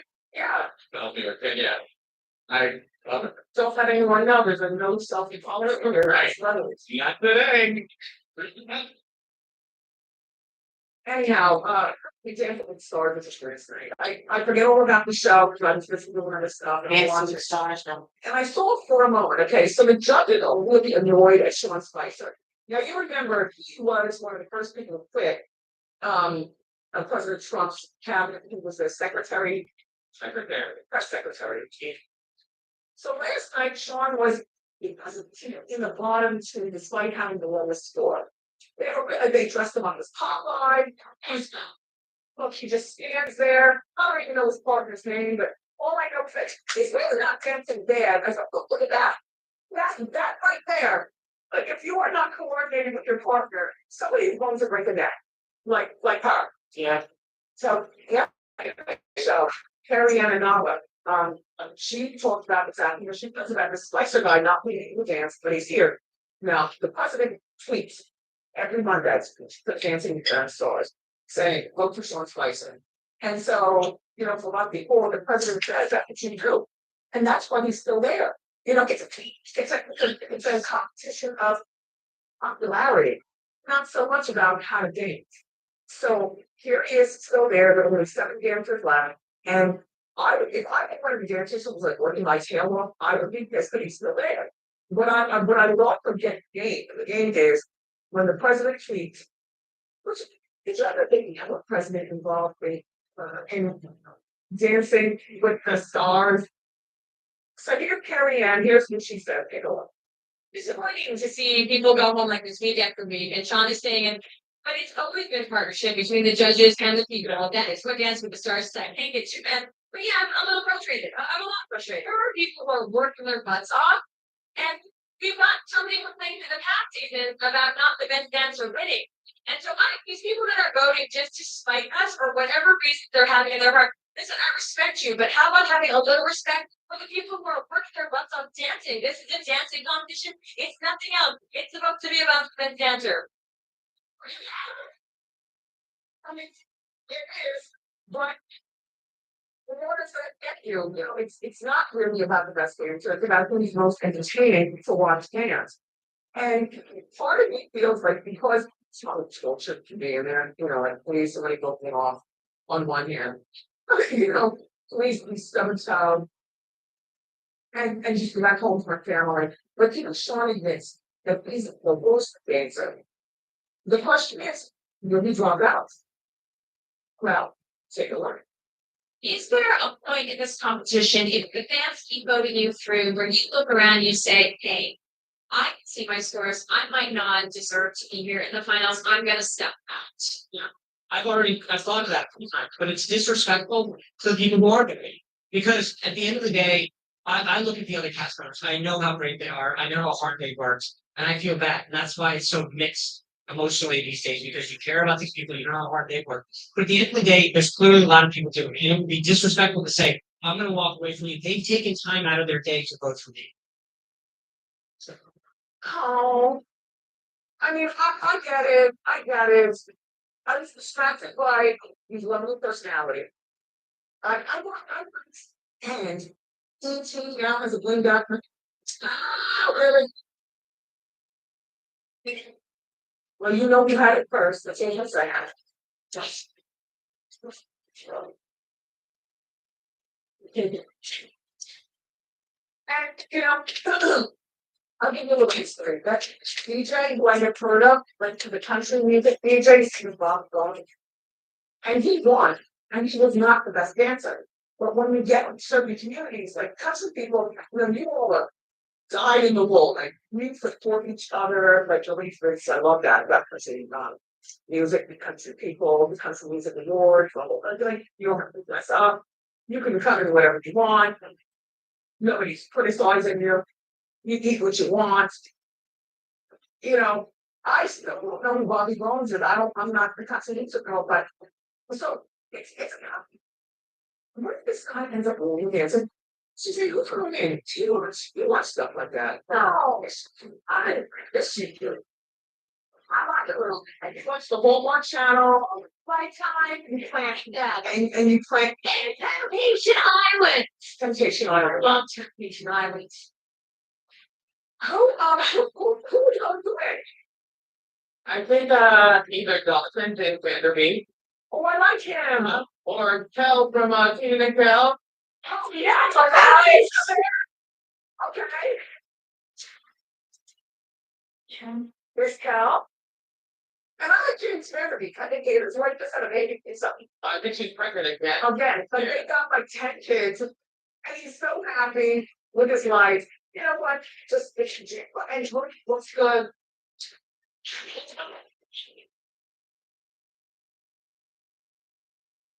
Tell people, but I don't know enough about it. You know what I'm saying? Like, is he married?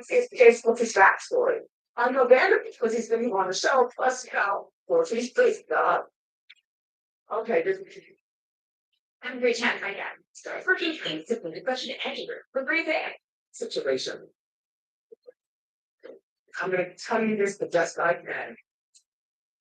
Everyone in Chicago pull up to the TV and help me find a girl named okay, Anthony. And I'm gonna say what happened. So you know our friend Lil Rel, he's got great fashion sense. He's in your joke. Look at this.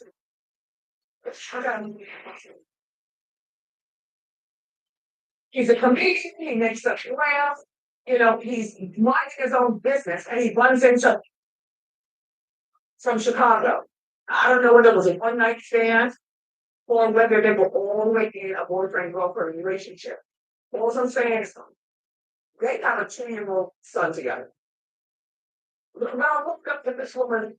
And you can, by the way, you can spell that. Like, okay, find her and call the bureau. Okay. So that's some more documents that Rel put in claiming that she told him he was his father. So she also told him that she gave him Rel's last name. So baby Rel is here, he's 2 years old, and she also said she divorced her husband in Chicago. Okay.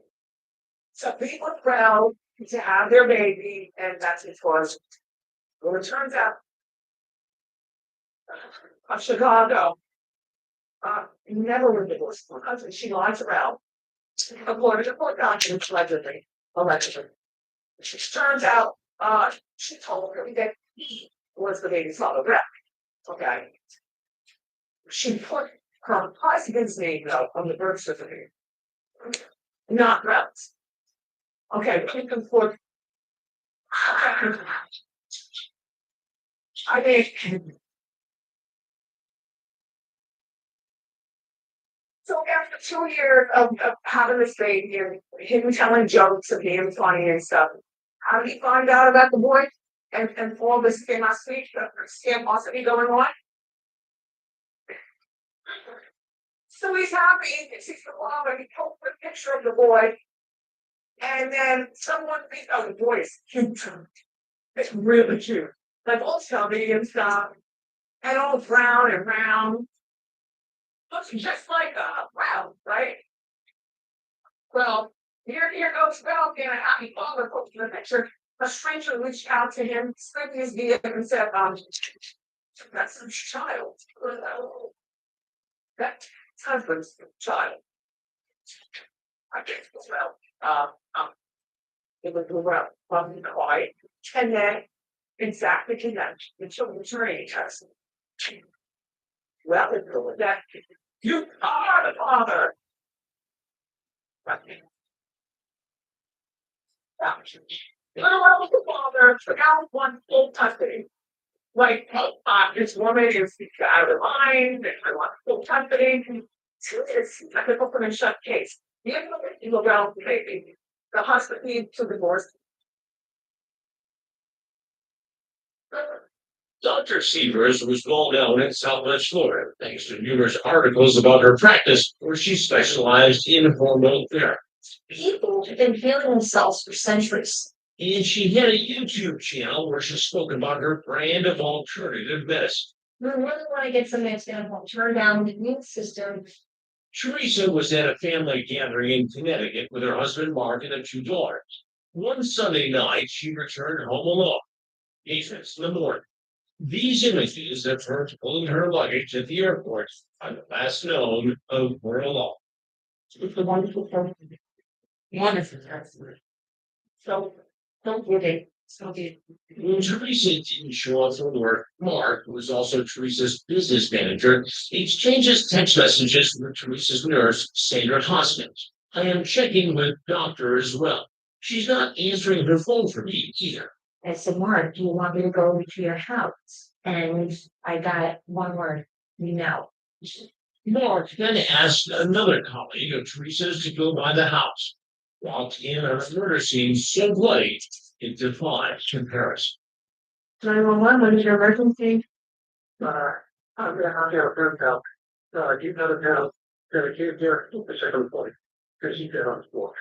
You seem terrified about a killer. I'm afraid somebody's gonna help. I mean, I don't want somebody killed her. It's the murder. Right here, there's the back of the head. My God, no, it's my breath. As deputies rush to the house, Nurse Sandra says she had a chilling phone conversation. I called Mark and I said, Mark, I know you told me not to go to your house, but I don't know what's going on.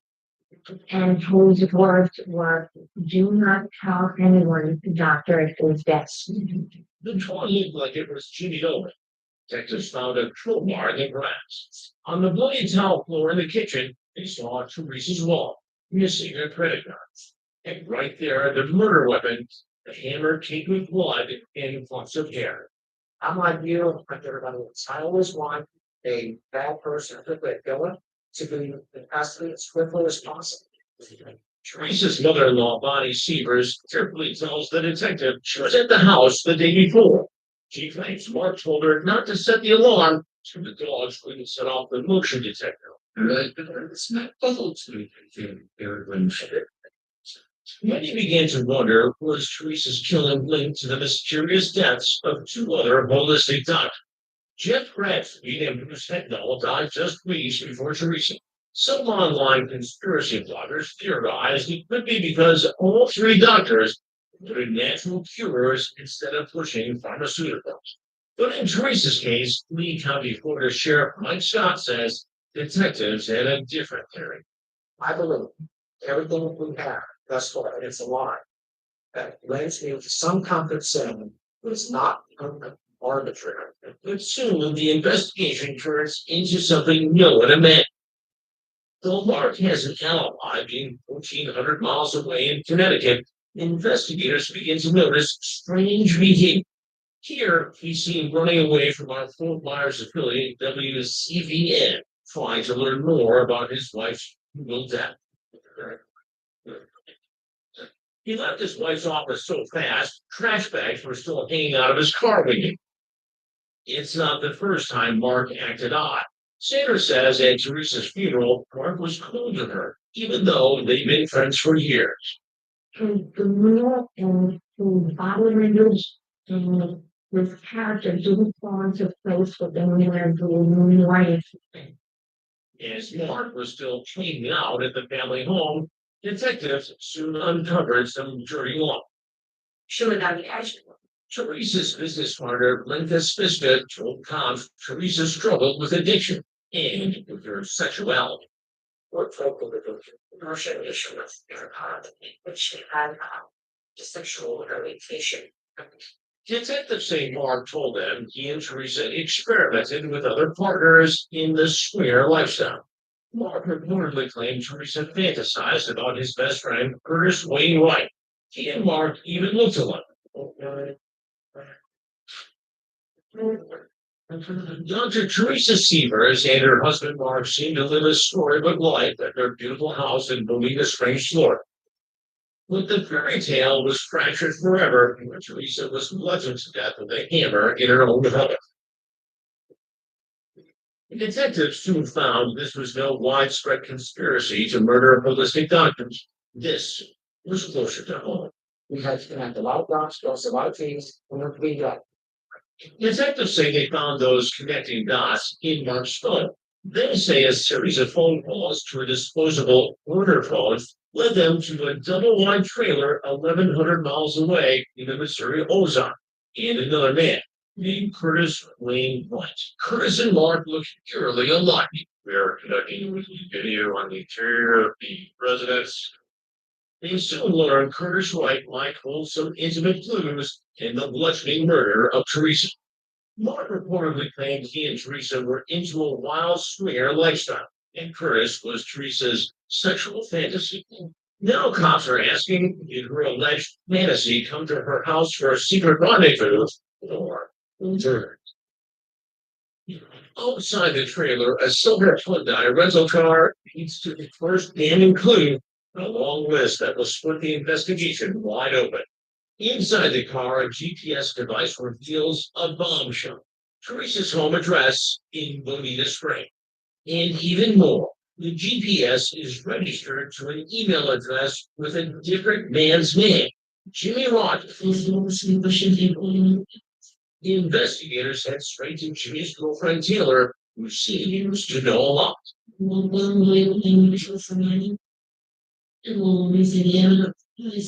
Sugar. And so and how do you feel behind me? These and then say turns out Judy had a nickname, the Hampton. And because of what Taylor tells cops, they soon sweep in and arrest both Curtis and Jimmy. Deputies say Jimmy even brought the evidence back with him and told Taylor where he hid it. Following the recovery of overall. Detectives say they found plenty overalls Jimmy tossed alongside a rural Missouri hut. Just please don't touch me with about, but if you didn't point it, you got the item question? Taylor had absolutely nothing to do with the killing and cooperated with investigators. Jimmy's arrest was not a surprise to neighbors in the community about an hour south of St. Louis, who told WCVN Jimmy bragged about the hit. People like kind of knew about it, but nobody really believed. The only profile is doesn't like the little women. And he said that to me multiple times. People said it more than even.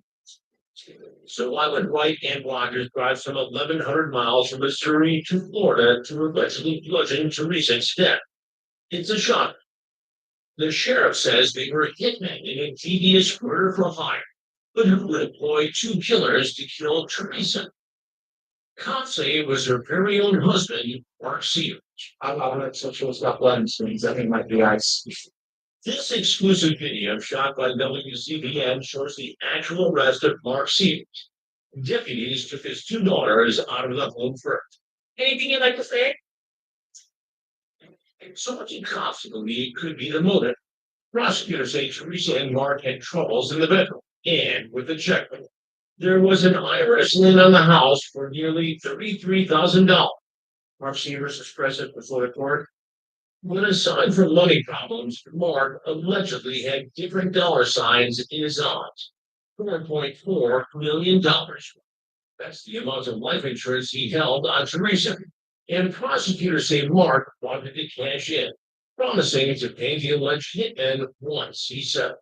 Wainwright, Jimmy Rogers, and Mark Sears were locked up where they belong, and the daughters would be well cared for. When confronted with the evidence, Wright ultimately confessed. In chilling detail, he claims he was the first to hit Teresa just a couple of times, but then stopped saying, I have shoulder problems, so I guess I wasn't hitting her hard enough. That's when Jimmy the Hammer allegedly finished the job. Wright pleaded guilty to second-degree murder, served 25 years in prison, and will testify against Mark. Jimmy the Hammer Rogers pleaded not guilty to first-degree murder. He waived his right to a speedy trial, as his lawyers need time to sift through the 50,000 pages of documents. I have it on a hard drive and it's ready to review. And as for Mark Sears, he's pleaded not guilty to first-degree murder. Prosecutors are seeking the death penalty. A number of people for his preservation plans. And in the middle of a fight for his life, Mark Sears fought another legal battle over who gets guardianship of his two girls, his mother or Teresa. That's exactly what I'm looking for. That's for minutes. In a rare move, the family court hearing was open to cameras. Lawyers asked Mark about accusations. He made negative comments about Teresa's mom. Negatively, I don't think so. I think accurately would be a better choice. The judge didn't buy his argument and granted permanent custody to Teresa's mom.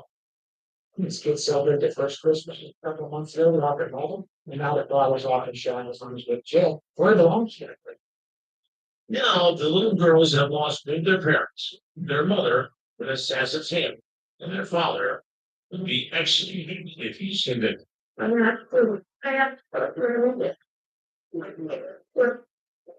And in Bonita Springs, Teresa's nurse, Sandra Hoskins, thinks of her mentor every day and keeps her little stethoscope truly missing her boss and friend.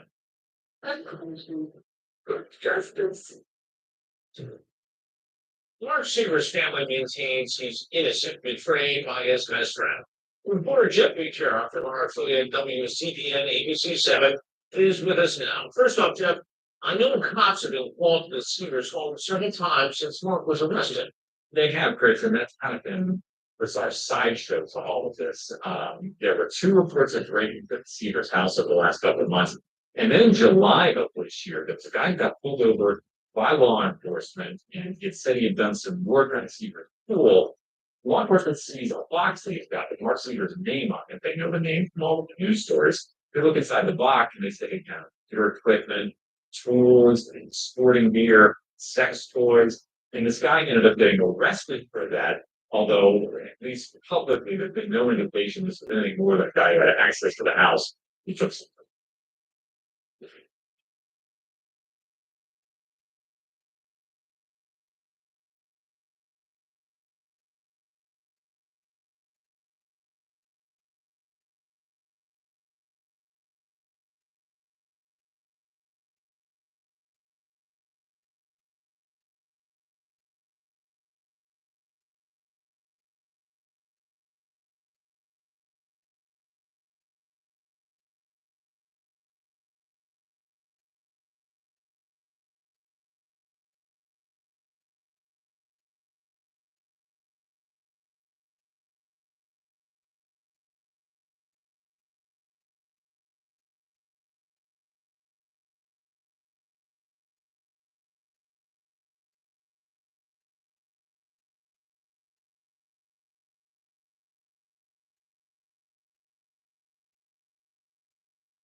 The last positive images of Senator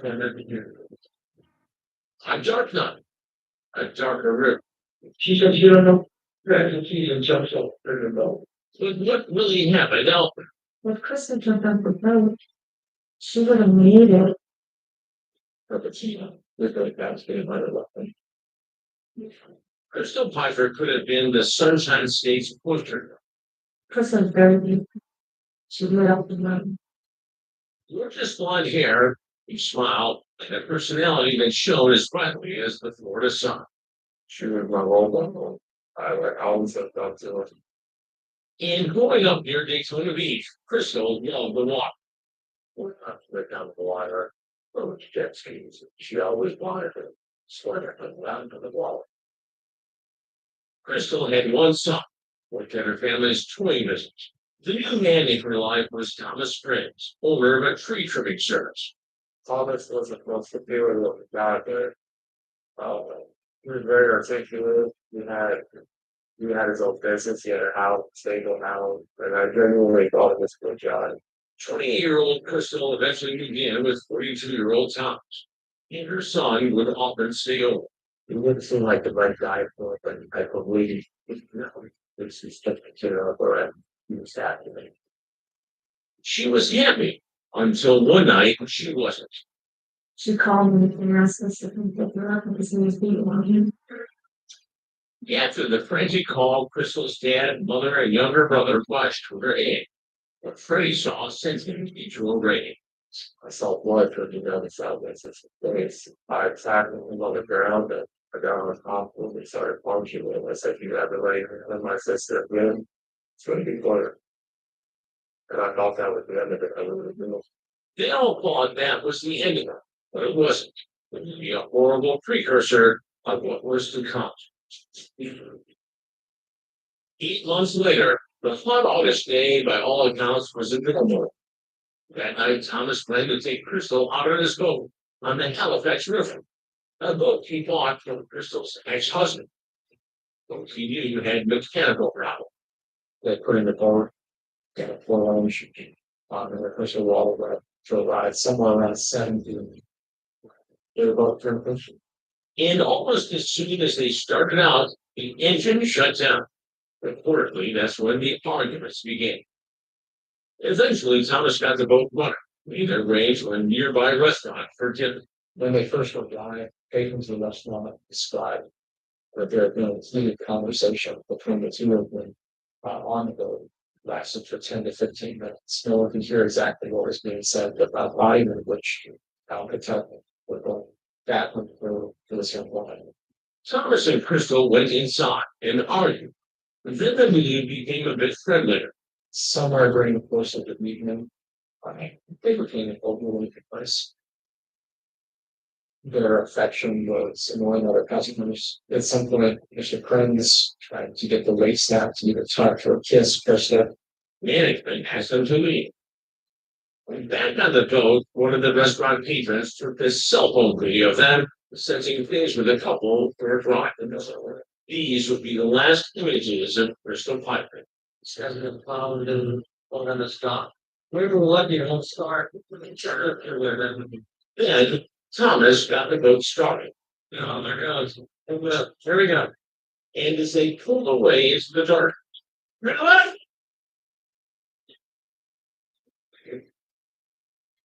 Little did anyone know that in that darkness would come the death.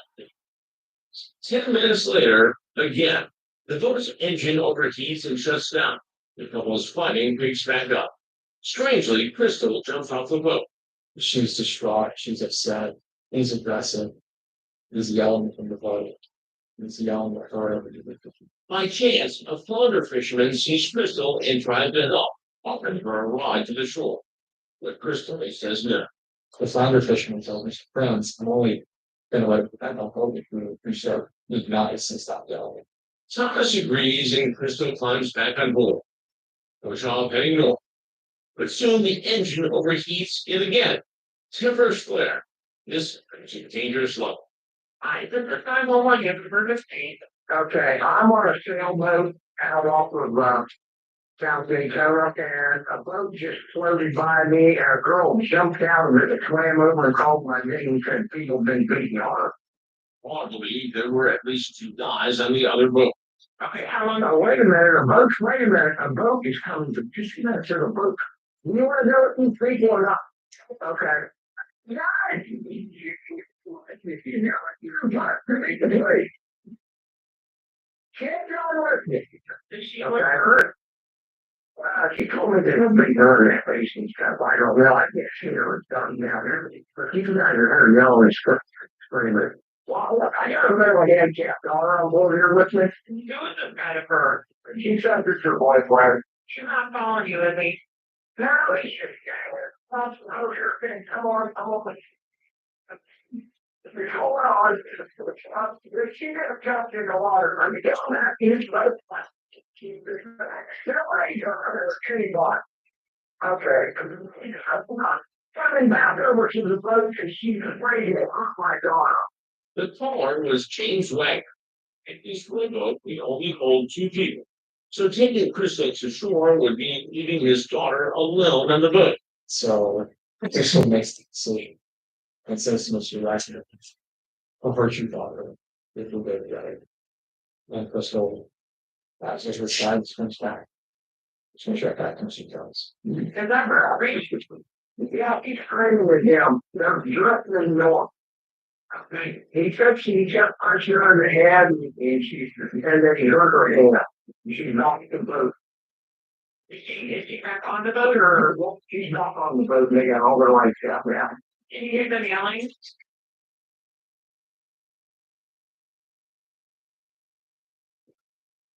Yeah, they're all of a sudden being really quiet. Crystal and Thomas drift off into the night. 5 minutes later, a second call to 911. This time it was Thomas. And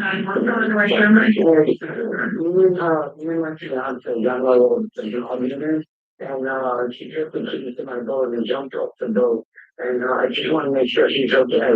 You don't see her anymore. I don't see her anymore. She's not fit for the butcher and the you go dump them in the water if you got the tire and you're trying there anyway. Let's go. Is she responding to you? Okay, you don't see her on the shore. No, leave the variable. You said I need to be jump in the water and try and walk. And I'm just saying that you don't do that. How long ago did this happen? Probably 5 minutes ago. We'll do this like 10 minutes ago. Crystal Piper was gone. Yeah, sure, make sure I'm getting myself some game. So,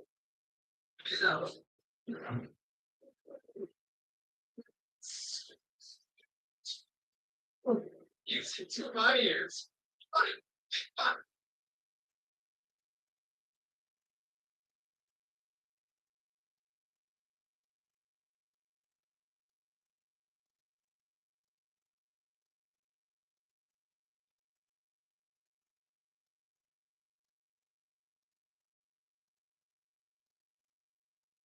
And she's alone in a small boat calling 911. We went down to Yano and she just continued to my door and jumped off the door. Tommy said he didn't know where Crystal was. He believes she may have swam to shore. Police arrive and took Tommy in. And with that, he and his boat go home.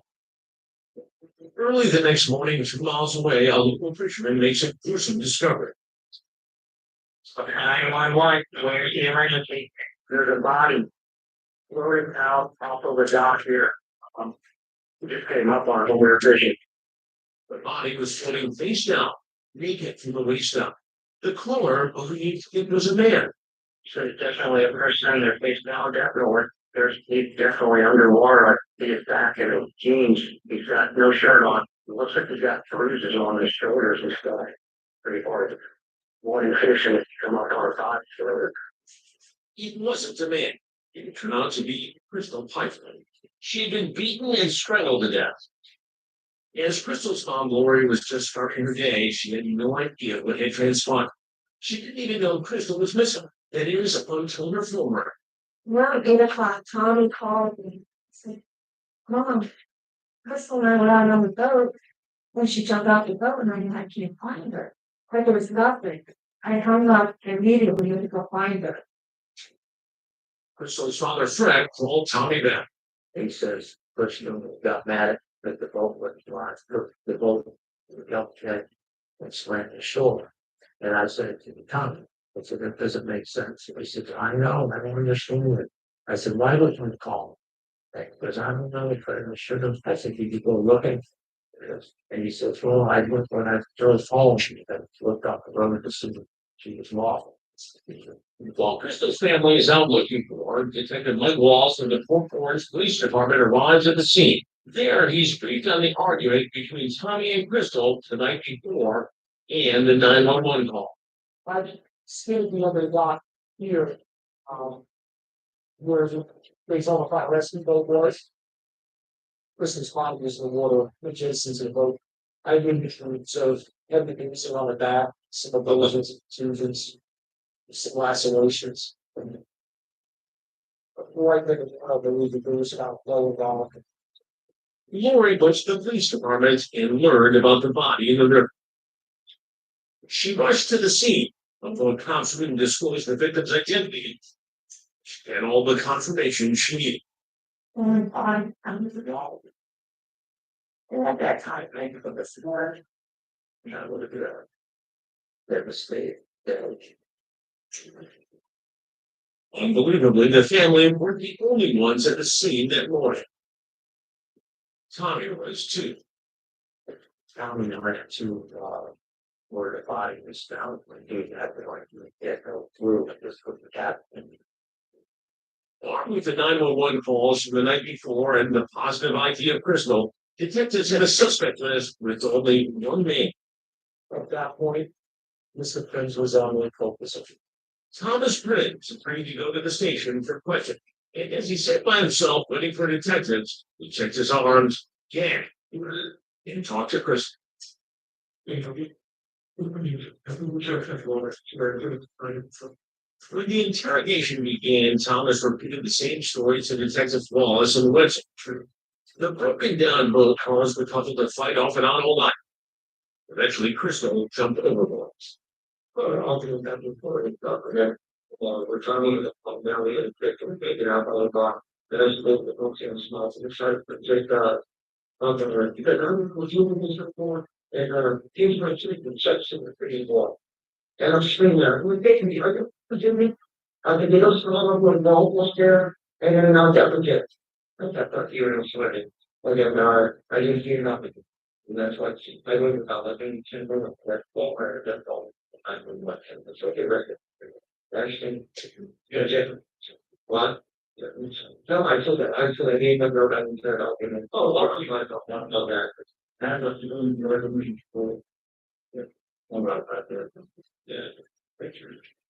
He's got how about I'll be back and forth. I mean, I can write that picture. You know, I swear, here, there. He's got keys, punch you on the head, and then you're in. And like I said, he come out and I don't. It was a long. And then said, I'm pretty sad. Explain. Now, the part of the areas, if you public on this, let's see if you're the marks. Well, yeah, absolutely. Absolutely. All right, it's for sure. And then he got stuff off. We're going to get stressed up and stuff. They'll turn in. Sure, trying to do that. And then we can go. Let's see. We'll get over there. Yeah, the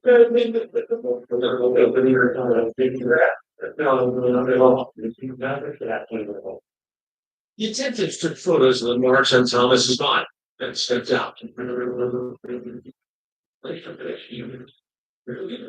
And during this time, Thomas either talked about his dinner or talked to Crystal. Once they resumed, the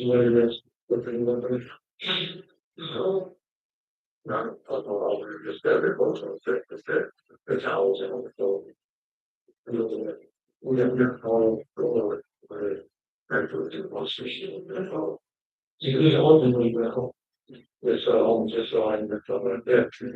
Nice. Detectives want to know why Thomas went to the crime scene and then break the news they believe we already know. Well, Burns and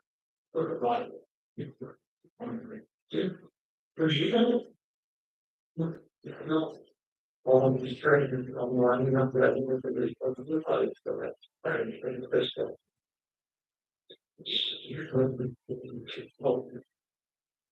I think right to speak this.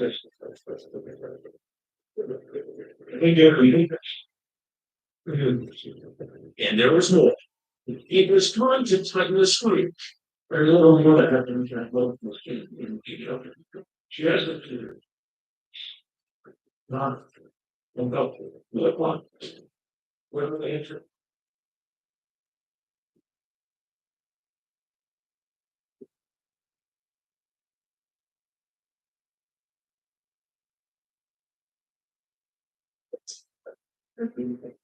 Strength this thing is staring. Check out.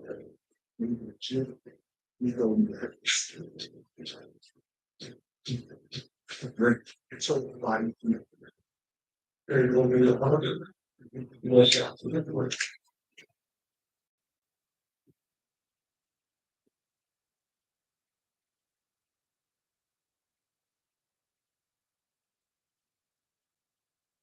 The Houston area man who vanished 8 years ago while walking his dogs as a teen has been found alive. Yeah, Rudolph Clavius the fourth was last seen in March 2018. He was just 17 years old. The two dogs he belonged to the found. The details of his disappearance and now reappearance have not been shared yet, but Houston police and Texas have research confirmed that Clavius was recovery possible.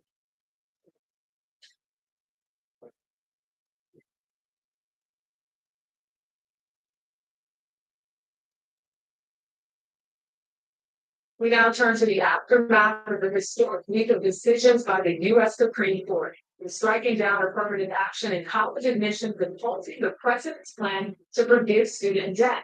Lawmakers are coming to grips with changes that are far-reaching. Scott Henry is at the White House with reactions from presidential hopefuls on the liberty. Scott, good evening. It's really good to see you. Three of those justices were appointed by former President Trump, one of those candidates. He mentioned it briefly during a rally on Saturday. The decision sparked a wave of protests and criticism from the Biden administration. One by one, work makes decisions that they don't like. All of a sudden, the court is, a not normal court according to President Biden. Republican presidential challengers weighed in on the wave of momentous decisions by the Supreme Court. What the Supreme Court showed is regardless of where you're born, race, what color you are, what gender you are going to be able to have individual freedom, and that's a win for the United States of America. Last week, the High Court's 6-3 conservative majority ruled race cannot be a factor when colleges and universities consider applicants. Justices also sided with the designer who opposed making same-sex wedding more sites and invalidating President Biden's student loan forgiveness program. The blacked out nearly $500 billion in borrower debt. The majority of people that would have benefited from this student loan forgiveness are people with multiple graduate degrees. The administration said it would provide relief for many middle-class Americans. Despite the blow, President Biden vowed to go about a new plan to forgive those loans. It's every tool.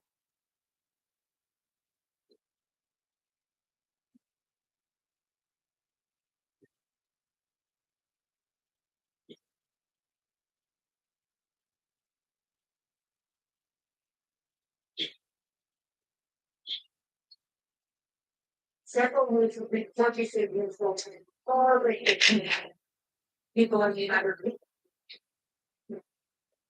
They would predict and they end up doing and short of the American.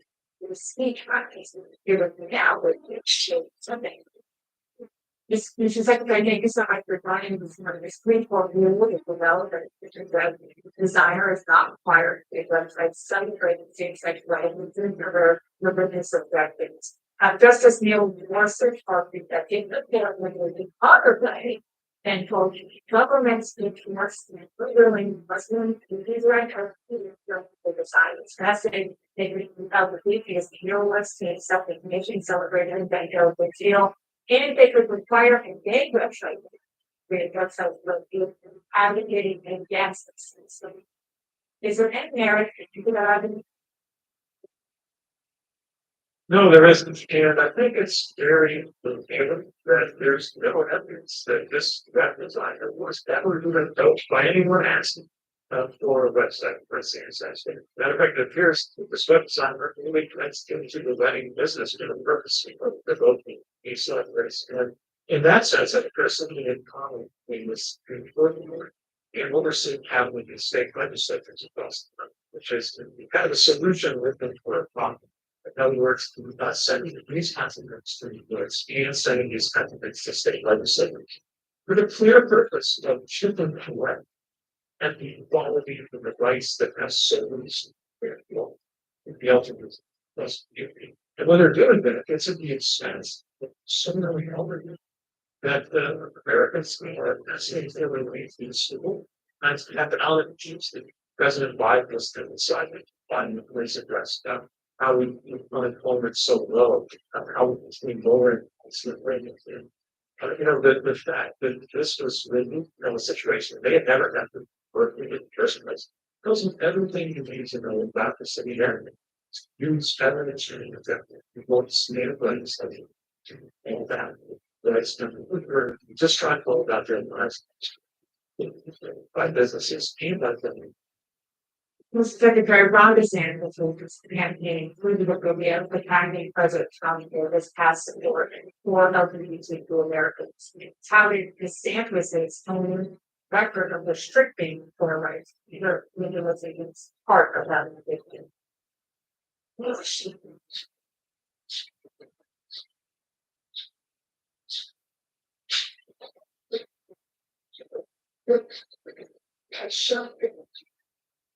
Just this sleeping versus this.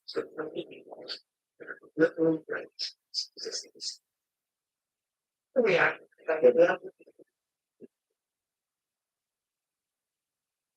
No, I'm gonna choose my words carefully, primary, secondary, secondary, so I think about that. And I'm gonna leave aside the strangeness and trying to remove your input by the video these splices anything. Sure there's a lot of this and just gets a good bigger issue that is on my mind whenever I see this things, which is yeah, what are you trying to have? What are you trying to make better off? Like public policy platforms. Do you get up in the north thinking about how to solve it? No, what of this administration, I think it's something. I spent time in travel where places that have benefited from infrastructure. You're in Appalachia and Eastern Kentucky, you it's been wiped out. But let's continue to think and we're bringing the funding to help them not only improve the road dress, but to ban the family. Well, it's in the future, to this government, North Dakota, there's railroad cuts that was for decades, thanks to President Biden, bipartisan machine. We find out that the resources get use of it. Make that better and having not even follow over that Christmas. It's a different opposite where you most of us God knows you government politics and service. Or and I just don't understand it. So somebody gets on him thinking that he's gonna prove his work like or like harvest or a hard hit. It's already so complicated. You mentioned that you have traveling around, you're talking about, I'm coming on Gale projects that are obviously present by this there's infrastructure law. This week, there was a poll that showed that 30% of Americans, that's it, it's 31% of Americans, 7 in 10 say economic conditions. It isn't that so many Americans don't seem to be feeling the benefit from violence. Look, we're seeing this sport Very low, but high gas risks. see about the chip that also satisfying, see inflation falling, see manufacturing returns to the US. Obviously, a lot of that work. And all how address reductions, treaties with that. Trying to focusing on the things that some of the things that we're talking about in the closing that certain figures are bringing forth again and again. I think because they don't want to talk about the they certainly don't know the content houses have this why they voted no on the mission. So the board we appreciate it. It's cost of the units. Most comments.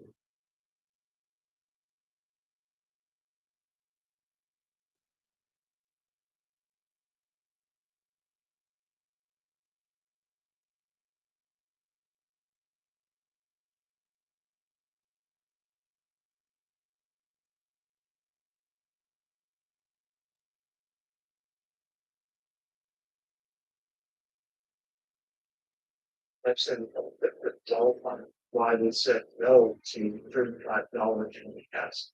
It's well, journalism is really respecting it. The other thing I've noticed that the way these things are digested and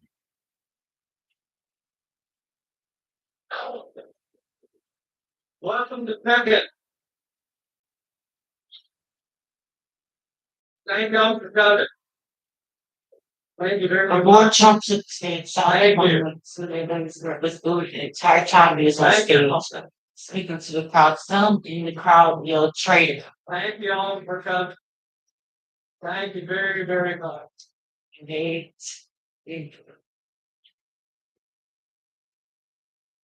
When renting a home or apartment, sometimes it can be like a just movement.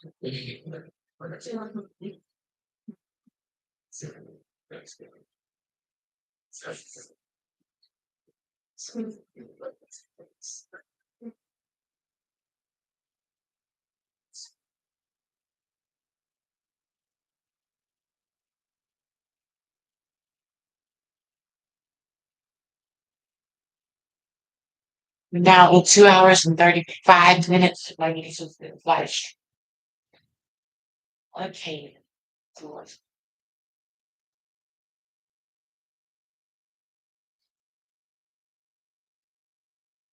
It's Harry's that longs for liberty of business. Live now for Fox Stevens and he's watching this started 20 hours ago. And then the other ones, strong military gets to strong military training force. We should do all think about the energy mode. And decide if I be a pretty dirty just like right. I am the nations and we make the push to move the embassy of coming to Jerusalem. We are even then. And I was so on it's a confidence. And everybody.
Flip the pages in our country.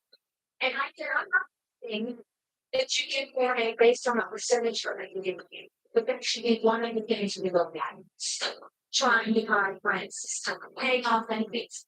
Last year, we gave $50 billion in mortgage. You know, it's in Pakistan, former terrorists that trying to kill our soldiers. Or there was a Iranian incident that says 10 children per day. It's probably the most anti-American African country there is. We didn't think of the she's not like cancer with her shit. They do right.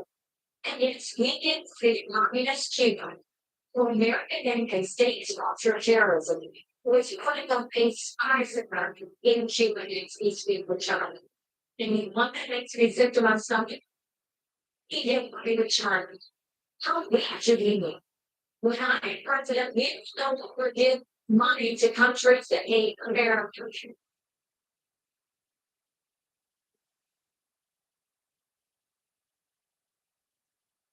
So we have the solutions. We know what we need to do to bring freedom to our country, to really get our country back on track. But the money that this really most is this national self-movement that is so good. The idea that they say America's rough, but a racist.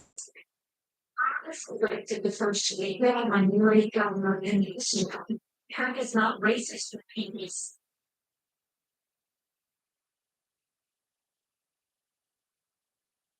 She's still not forgetting.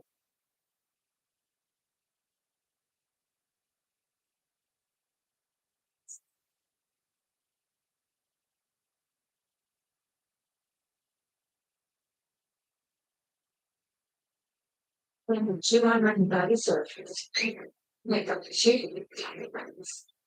To look at to be 200 in the name of Septic offerings.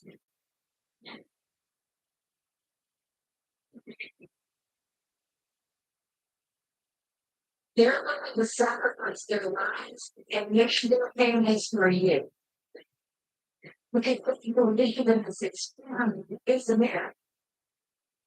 They don't care about what this chaos and craziness and that we have been on our country. They just care about the living in the country they learn so much. And so if they should fight for us, so we they fight for them here. So that they need to fight for our freedom, so they're fighting for our freedoms there.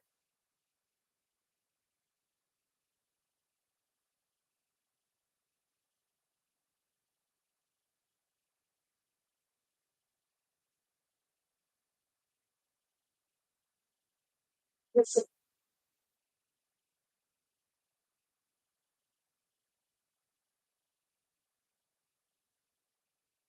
we can't got new problems with new solutions. And if we want to save our country, it's going to take a lot of courage from you and courage from everyone here. When her mother career was in full swing, she had no equality to voice out. The two became non-supportive, leading to rumors that Whitney is bisexual. It was widely showcased. And now. Okay, guys, I love y'all so much, and I'm going to end the live stream in 18 minutes, just so y'all know, and I'll be back at 5 a.m. 5 something. Let me just go along. Okay, Whitney's early career, you see, then we take off. She was discovered in 1983 by a man named Jerry Griffith, who worked at Arista Records and basically tipped her off to Clive Davis after he saw her perform in a club. Her relationship with Clive Davis was cemented from that moving forward, pretty much guided her career all the way to the end. When Clive would say something, she trusted him. She knew that he was a god. So what he said was true. When Whitney Houston first appeared on the scene, her voice captivated the world. You know, someone has said before the invention of auto-tune, there was Whitney Houston. And if you think about how many artists today are held to it in the studio and go back to some of those clean, pure vocals of Whitney's 5-octave voice, who is just astounding. Her gift was undeniable.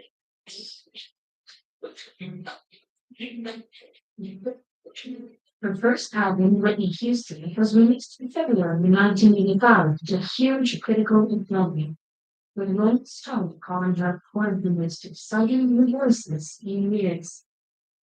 Well, Whitney Houston's album, Whitney Houston, went to the top of the US charts and stayed there for 14 non-consecutive weeks, a phenomenal achievement. But who could forget that picture of Whitney on the very first album? She has a hair pulled back, and she is absolutely one of the most beautiful women you've ever seen, with a voice that could have been given from the angels. The extraordinary talent combined with beauty was an amazing combination.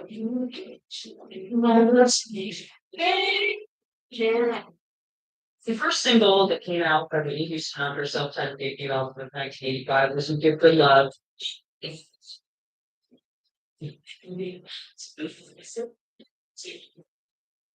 Yeah, but Bob, was kind of a moderate hit in the US, didn't really break her internationally, but it's been kind of sparked her ability to, do some tours, do some nightclubs. Give Good Love, followed by Singing All My Love for You. Both of them were ballads, almost with a sort of jazzy cabaret feel to them.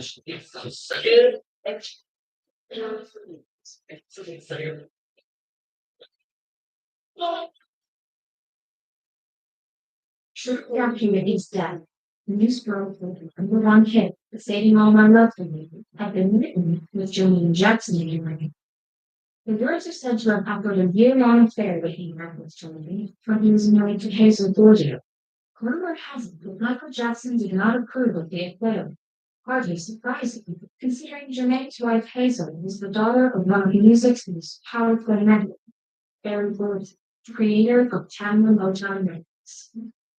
Whitney's first album had proved an extraordinary debut. Sold 100,000 records. Hit after probably the most powerful song out of that record was The Greatest Love of All. Everyone can picture Whitney doing that beautiful video and hear that beautiful divorce. Probably hear that anyone born after 1970 can imagine.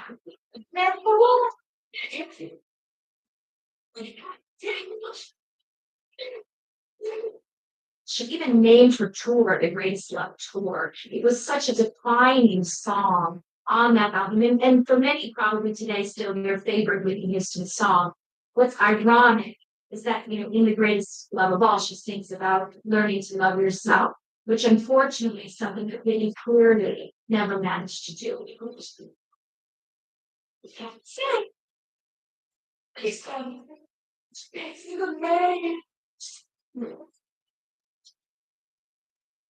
How Do I Know, which was Whitney's third US single, went to #1 and was really the first time that a young African American woman was all over MTV. That video was massively successful. It was on Constantly, and it really cemented Whitney's presence in mainstream America.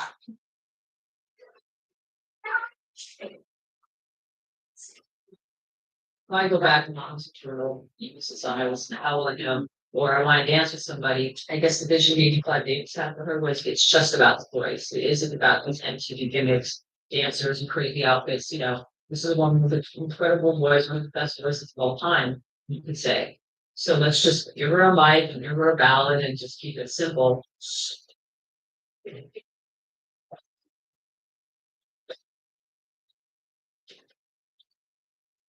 But was her unquestionable smash hit, and that just really was used as a springboard for her to become the national figure.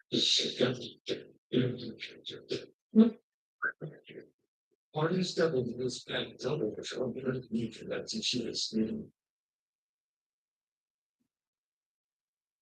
Whitney's arrival on the 80s music scene also heralded a brave new dawn for many Black female performers.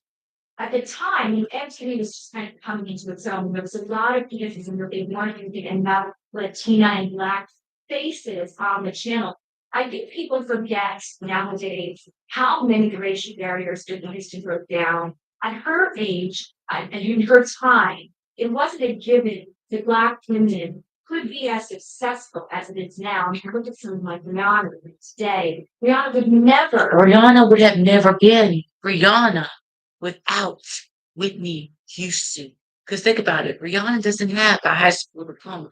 And just because I'm not saying that as any type of defense or nothing. No, I'm just saying if it wasn't for Whitney, because Whitney opened the doors for all these people. If it wasn't for me, there probably wouldn't be a Rihanna because even though Rihanna's been out way longer than me, Whitney Houston and me me and Whitney Houston is like this. And Selena, we're all like this. We're very close because I have been fighting for justice for Whitney Houston. I got a book out called My Sister's Keeper Feats Leola Brown, Whitney Houston's real sister-in-law.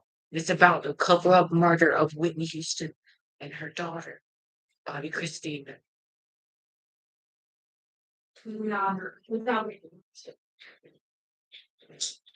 Early on, MTV was for the most part playing simply white rock bands, with emphasis on both fact they were white and they were rock. Michael Jackson famously was unable to guest on TV for a very long time.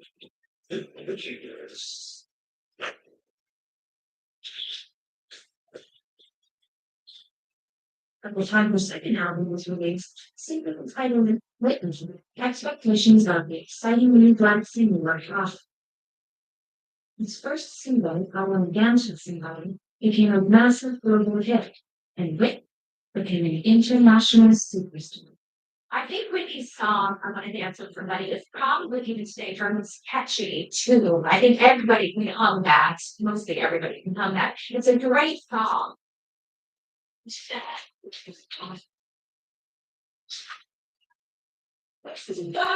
The critics often gave her mixed reviews about the musical output, about it being out of sync or being kind of conservative or sort of being retreads, which she did before. A lot of people said that the second album was sort of retreads. There's out of just like my limits about service and the tiller.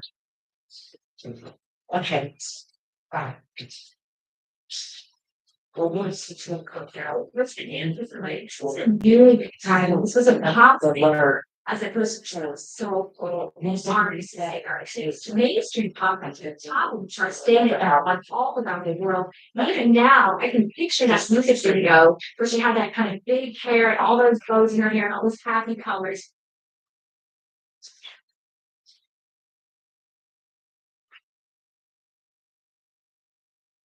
It really was defining in the 1980s, full of optimism, neon colors, and a lot of positivity. What interesting in that song didn't more than just do a great performance, she kind of summed up the decade, which was so fun.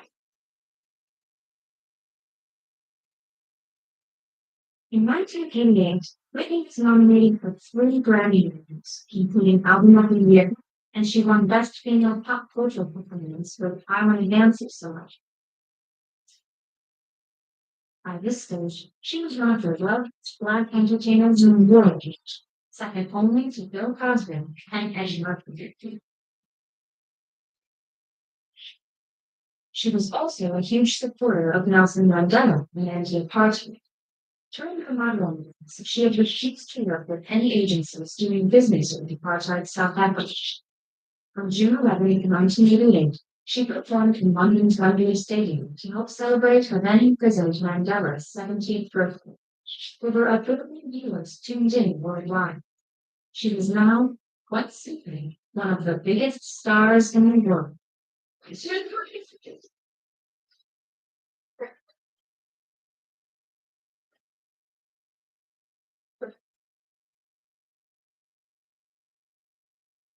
There was read from the stage a message from Nelson Mandela, who was still in prison in Ireland. And he said how grateful he was to her for participating, especially Whitney Houston, who has given so much pleasure to my fellow prisoners and I. I thought this is extraordinary. And I said I was interviewing her for the on television, live television. And I said, well, you heard him. He said, "If you're happy, how's that feel?" And she said, words to the effect of, like how it was cellular, no doubt, without having to hear it. See, $600 off any phone you say it's real training. Oh, chocolate milk.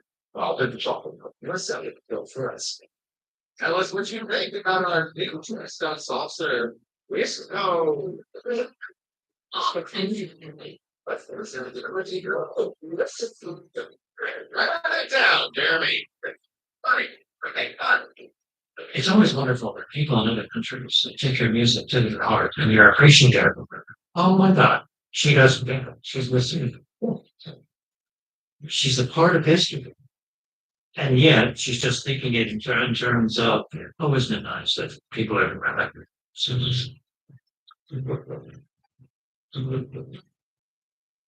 Nearly of the Soul Train music awards, Whitney was jeered when her name was called out during the nominations. It seemed not evident what's happened to the first Irish music. There were Black R&B fans that often accused Whitney Houston of selling out, of making music primarily for a white audience, of not being R&B enough or urban enough, when she actually was involved in a lot of causes. People would see her live, and she was much more of a soul singer, as it's mostly meant to be understood, but people thought that when she was on record or when she was in the public eye, she was being more like a pop star. What they neglected to realize is that Whitney was from a very middle class, very white, also neighborhood. In fact, Whitney's ancestry was not entirely African American. She was also Dutch and she was also Native American. So she really was, even herself, a mixture of different races. But I think, for some Black people felt she wasn't Black enough, and white people felt she wasn't white enough. And it was a very difficult place for her to be standing in.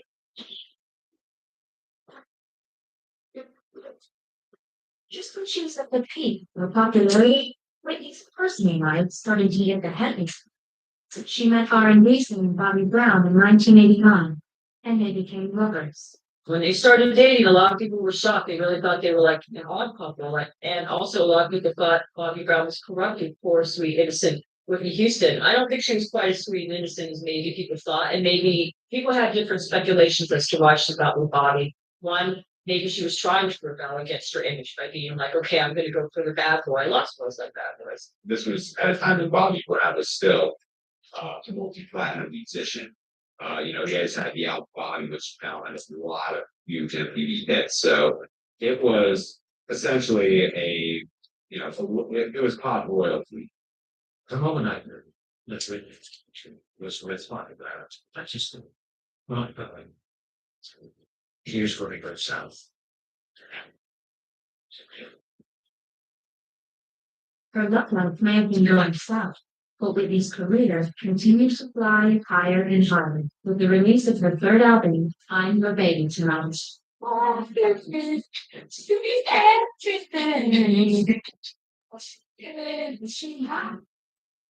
Without her being tonight, it did show that she kind of recognized what her critics were saying about her, that her sound wasn't urban enough, that it wasn't tough enough, that it wasn't soulful enough. So what she did was in 1990, she got 1990, she got with Luther Vandross, L.A. Babyface. Reid, and Babyface. If you get those sort of people to toughen up your sound, make it a little more urban, that just kind of shows what people thought of her earlier years. Robinson Community College is my school. I've been there for 9 months, almost 10. Well, actually, July the 14th will be 10 months I've been at Robinson Community College. But nonetheless, I'm Your Baby Tonight's one is that typical education and made her the biggest female pop star.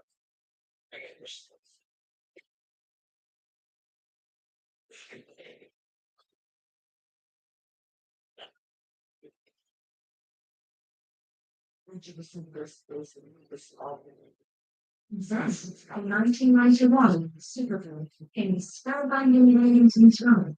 Whitney became influence across the globe as America's sweetheart.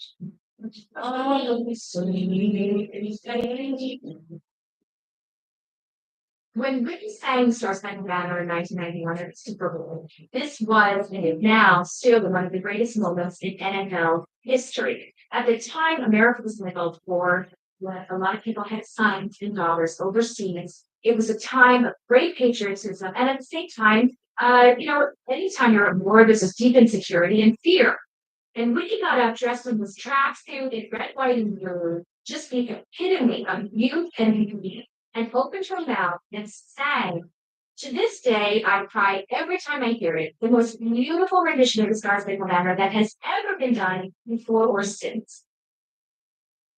So you have this image still at that time being the all-American girl. And here she is belting out this song perfectly at the Super Bowl, the most viewed TV event. Yeah. Not just America, but the world.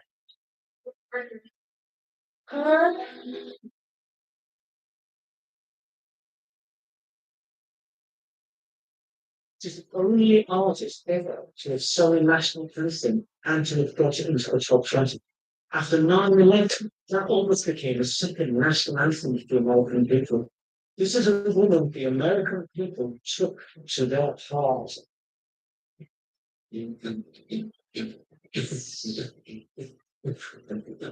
When safety limits saw Whitney at the peak of her success, she made back Bobby Brown. It's very hard to underestimate the scandal and the shock that people had back in 1991 when we had the America's Star with the Singing Star Spangled Banner representing the best and brightest in our country, marrying somebody who was famous for all these music videos with numerous nearly naked women grinding up on him, had a foul attitude, intoxicated all over the place, rumored to be doing drugs.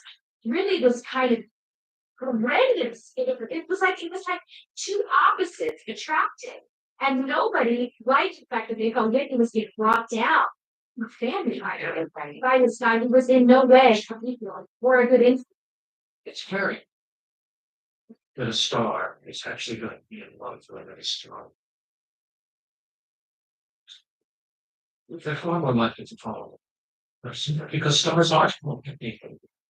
And so when you see it, and I've always used this as a guide, when I hear of two stars who are together, I tend to think, this is not right. People thought that Whitney and Bobby, their marriage was arranged. Basically, that's basically what they thought. But I don't think it was arranged. They loved each other. Gay or bisexual. I mean, they were together for almost 15 years. Bars to accuse the whole Bobby Brown marriage as being front. My mama and daddy's been together for 20 years this year. Well, they've been married 20 years and they've been together 22, 23 years. When we look back on the marriage, kind of implying that one of the reasons that we married him was to combat these lesbian rumors, because it wouldn't do that time for America's sweetheart to be gay. I mean, it's hard for us for Whitney Houston to be a Black woman, taking American mainstream by storm. Imagine if she was a Black lesbian woman. It's certainly that time particularly would have been very difficult, if not impossible, to win over, the very reactionary middle America. I have no idea if this is true. All I do know is that she did love Bobby Brown a lot of the time. I think I'm distasteful to sort of sexual about it now.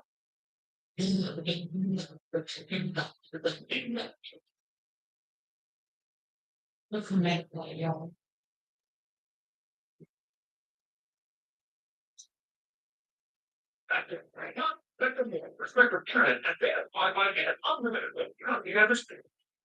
Finally, I remember an actor, Alan Hall, known for his versatility in driving tech. Actor Alan Barton appeared in more than 100 movies.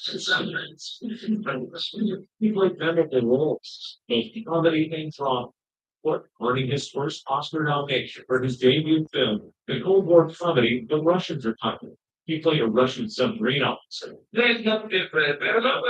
Barton began his career as a stage performer, an original member of the Second City Comedy Troupe in Chicago, later cast by fellow Second City alum Mike Nichols to star in his adaptation of Catch 22.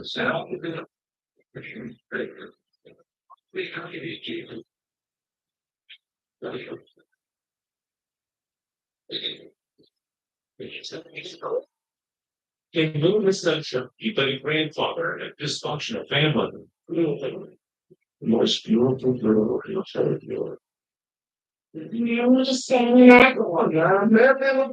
that performance scoring in his first and only Academy Award for Best Supporting Actor. I'm deeply moved by the open-hearted appreciation of a small trip. A long drive over desert mountain road. In Montgomery, a extremely tranquil stretch of highway leading back through time to one very dark place. This is where the tracks ended. It's that we still see the police crimes of persons.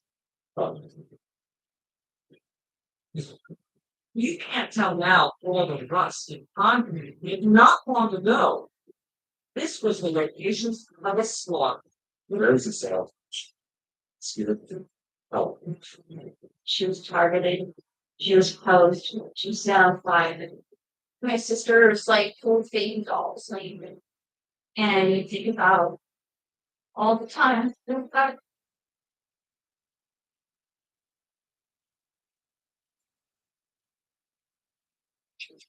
People would be loved. They were no longer there anymore. Before the ashes, before the flames. Looks like you guys are getting married. Becky Freedley, her mom, Vicky Freedley, and mom's boyfriend, John Freedley, were living high above California's Coachella Valley in a secluded neighborhood called Pinyon Ponds. My mom was spirit. She was a hippie at heart. She really had such a kind heart. And at 53 years old, that kind hippie heart seemed full. My sister seemed without it. He was a very good father. And it seemed like everything was peaceful. But then there was the youngest, his four daughters, Becky Friedland. And there was one thing about Becky, first thing that pops out of everyone's mouth was how fine she was. Becky was a lively writer. She raised light and grew up. Becky, super fun, bubbly. She was every real human, relish thing, the loudest, funniest person always. And in many ways, after Becky's mom divorced her biological father, John, she seemed to be the glue that held the scattered family together. But it wasn't always easy to stay connected, living in Pinyon Pines, miles above the city, where the average number of bars on any cell phone was zero. We used to joke about when we were younger, that we could literally stand there and yell, but the neighbors hear. Now, not such a joke. If there were any streams that night, one word maybe, just the howl of the fire in these hours later. When mom called me, and she told me there should be fire at your sister's house. So I remember thinking, maybe we can go to oven on, or looking home. But it was no accident. Everyone was home. Inside the smoldering ruins of the house, the investigators find the sharp remains of the spot. Vicky Freedland has been shot in the head with a 40 caliber handgun. Beside her, Vicky's boyfriend, John, lay dead from a shotgun blast to the chest. It was very violent. Shot wounds. And it got worse. Outside his home, found burning in an old wheelbarrow was the lifeless body of 18-year-old Vicky Freedland, too badly burned to determine her exact cause of death. 3 lives reduced to ashes in one night. I was devastated. I think I just cried and consoled the victim things straight. I just wanted answers. I wanted to know what happened. Shortly after the terrible homicide, the sheriff's deputies questioned one of their own, a former deputy retired just a year before. Vicky's ex-husband, Ron. My mom married Ron when I was 6. Once she married Ron, he got a job as a deputy sheriff, and we packed up and moved. Ron actually built that house in Pinyon Pine for his own hands, but another man living there, his ex-wife, some couldn't help but wonder. Ron was questioned by police and reportedly even passed a polygraph, but some still thought there might be a connection. I think the biggest thing in my mind was that Ron had arrested someone who previously got really double charged against him, got out of prison, thinking he still lived there, and then came up and killed whoever was in the prison. These looked into that theory as well as a possible drug connection with boyfriend John. But as investigators dug a little deeper, it became disturbingly clear that there was really only one. Well, that we know is the target of this crime. But that little girl in front of the house. And the first, and the other driver that we call the purpose of closing them is to send a message person to first responders, to the family, that was our target. We won't care if we're down with you, but that would be attention. And for those who knew maybe best, there were more reasons to believe this crime was all too personal. When she was young, maybe boys, she ran to her sister in the kitchen with hearing and burning, and it spilled over her chest. So Becky had burned his eyes all the way down her cheeks. And that was something that everyone that we heard knew about her burn scars. Daniela and many others would say the incident left Becky with a well-known lifelong fear of being burned. So then what do you make of the fact she was set on fire? That was indirect. Yeah, it was an attack on her. Yes. So then who was her attacker? Police questioned a number of people. Did no arrests were made. No progress and seen at all. But you're between cold and so. But why do you think this case unfolded so fast? I don't understand. I don't think we should know this. And he wasn't the only one. Just how mysterious was this mystery after all? It took me all but 30 minutes as soon as I found out. But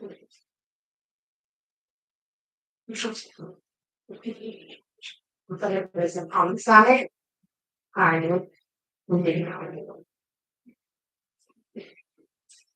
Just a little digging, it was clear to investigators that the real target of the homicide was 18-year-old Becky Friedley. Before it saw her on fire and left her toast. So the message here, you around where they responded, looking at this guy. There's no question about that. Question about it. But who would want the beloved team dead so badly? It took me all but 30 minutes and almost instantly as soon as I found out that it was a homicide, I knew that Robert was involved. She's talking about Robert Page, the boy Becky dated in high school. My God. She was very sweet over him. She loved his personality, and she just fell for him very fast. For almost a year, they had a great relationship. And Robert got Becky a croissant. But like a lot of high school relationships, this one ended after graduation. There wasn't a clean break. It didn't seem that Robert accepted my sister. He seemed to be possessive. There was a lot of weird phone calls and a lot of things where he would, say that no one else can have you, or you're mine, and he would be jealous. And that's not all. So something very important happened here.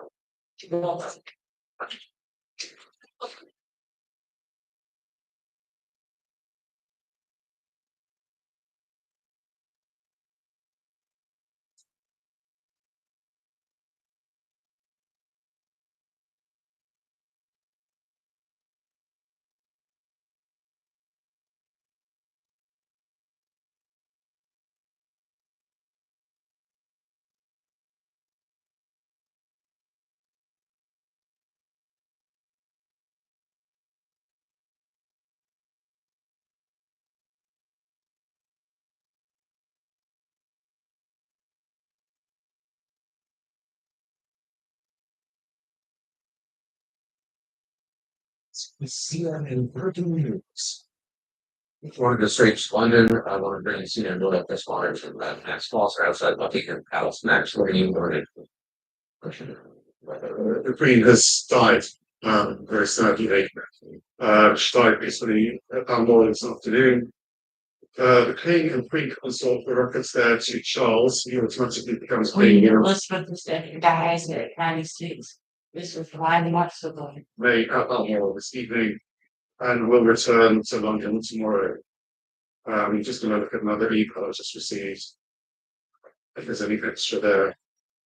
No, the Queen has died, and long live the King. I'm not going to call him King Charles because we don't know what his name would be. But all we know is that the Queen died peacefully at Balmoral this afternoon,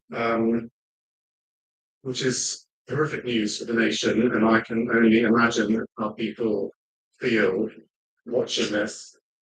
We'll see that the flag over Buckingham Palace has been lowered to symbolise the Queen's death. I don't know quite what to say. I mean, this is the news we were dreading. But obviously, what happened this afternoon was the Queen died, and the family were informed, and they headed up to Balmoral, and they are there to pay their respects. There's a very clear process that follows. Now we're expected to hear from the King tonight in a televised address, and you'll start hearing bells tolling across London and indeed the nation. And flags lowered like this will be reflected at public buildings across the United Kingdom. And we now have a very clear process of about 10 days leading up to a funeral. But I don't want to give too much detail about the plans that I've seen because they do need to be signed off by the King to be formalised. But we'll be hearing more details about that, I'm sure, as the evening progresses. But Queen Elizabeth has died at the age of 96, which is a horrific moment for the UK, but also 14 other nations around the world, and indeed other nations where she wasn't head of state, who revered her as the longest serving, and I'd say most revered head of state until she died this afternoon. Next, let me just ask you, just personally, you have followed this family through much of your career. You're a loyal correspondent. You have watched. Good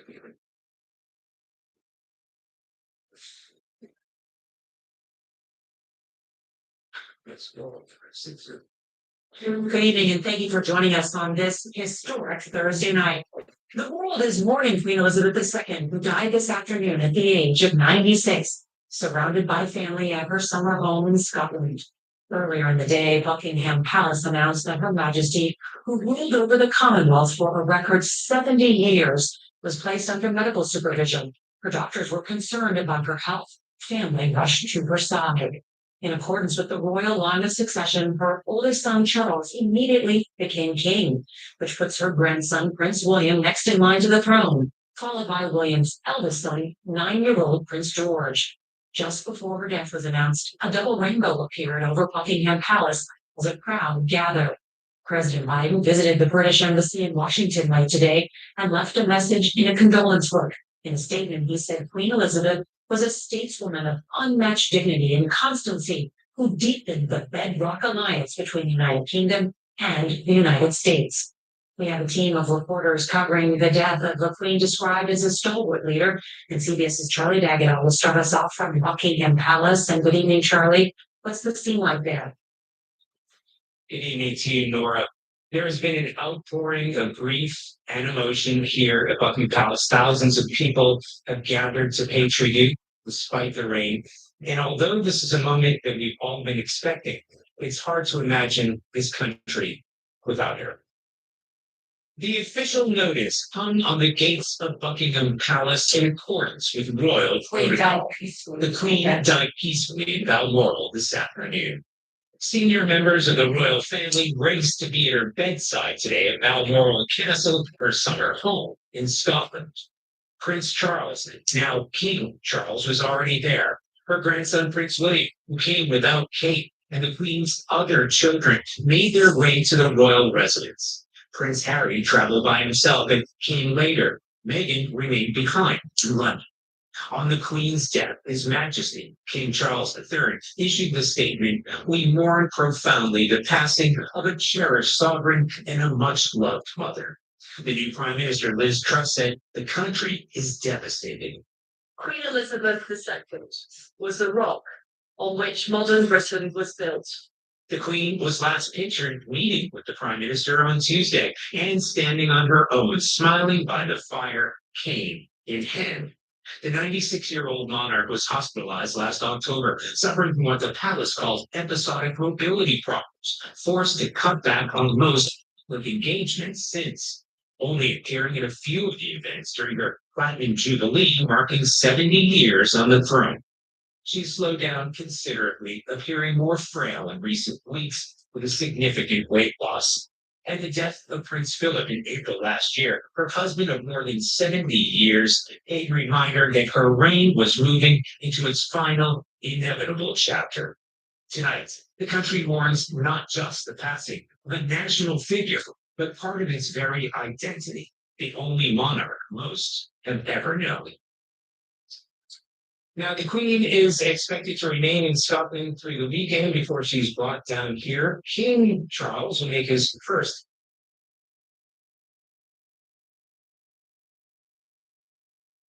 Good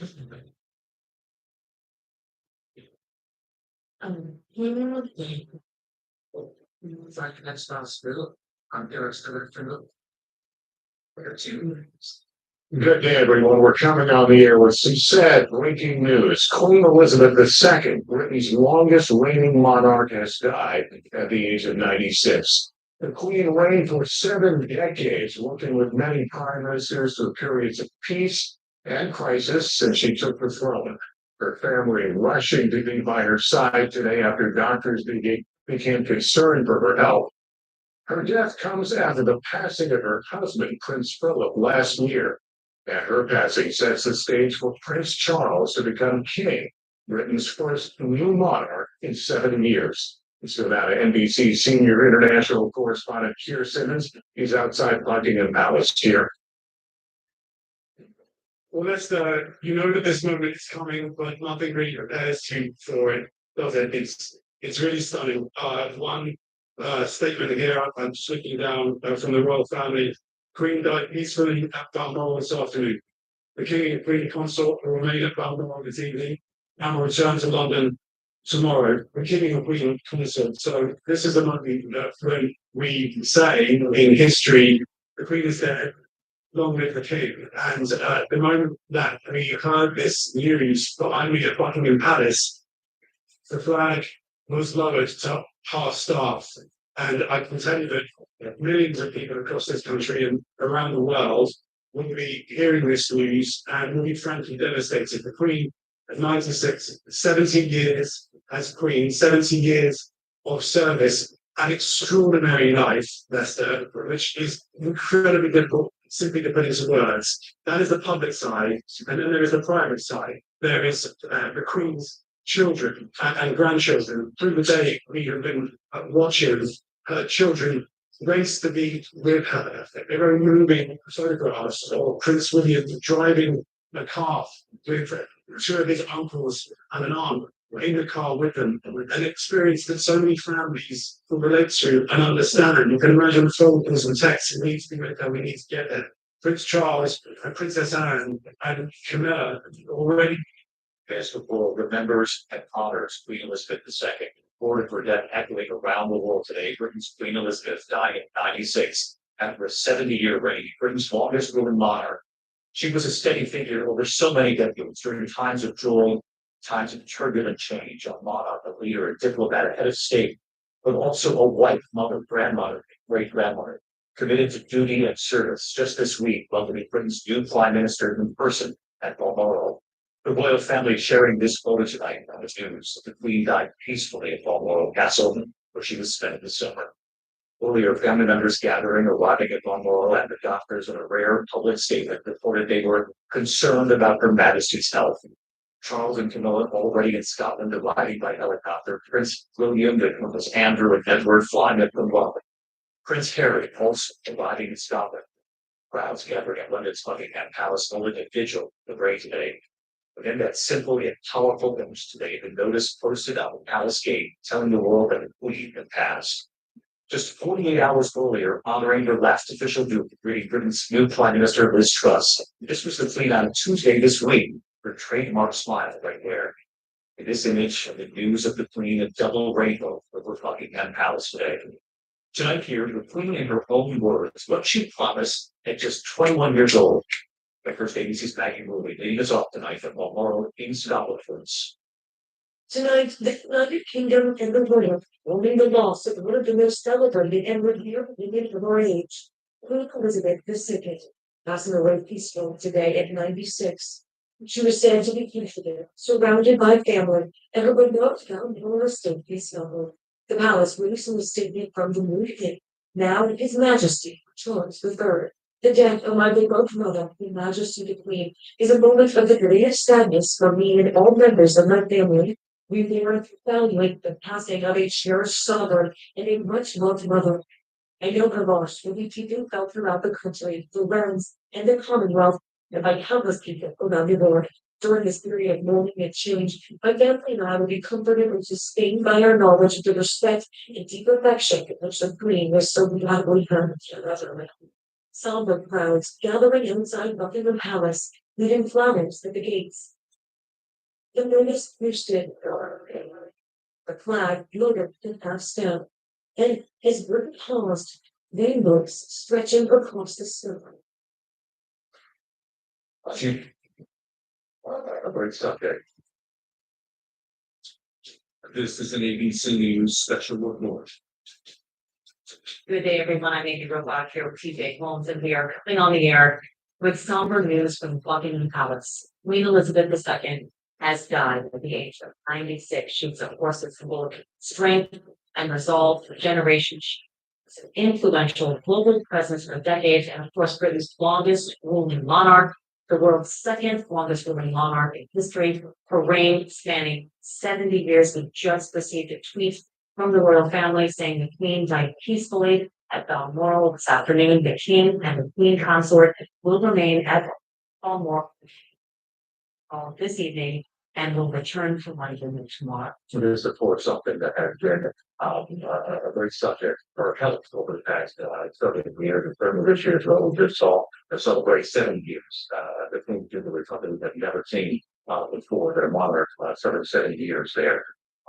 But this statement now follows an earlier statement that we got from the palace, which is very rare, very concerning. There's a lot of people that they said that there was a concern, the doctors had concern about her health and that she was under medical supervision. People who have watched her health for years and years know that that is almost an unprecedented statement for them to put out. And because of that, there was a lot of concern about her health. We've been on summer break of her college there, or happening about Noel, her home in Scotland. Our kids are there for Charles with their Princess Anne, the dad group. They're there, Prince William. I did get in a time later. Both Prince Harry is on his way, but we also saw the last time the public image of her was just on Tuesday. That's right. She appointed the new prime minister there, Liz Truss, and the other reason why people were concerned, there was a scheduled meeting with ministers. It was postponed yesterday. Doctors urging Queen to get rest.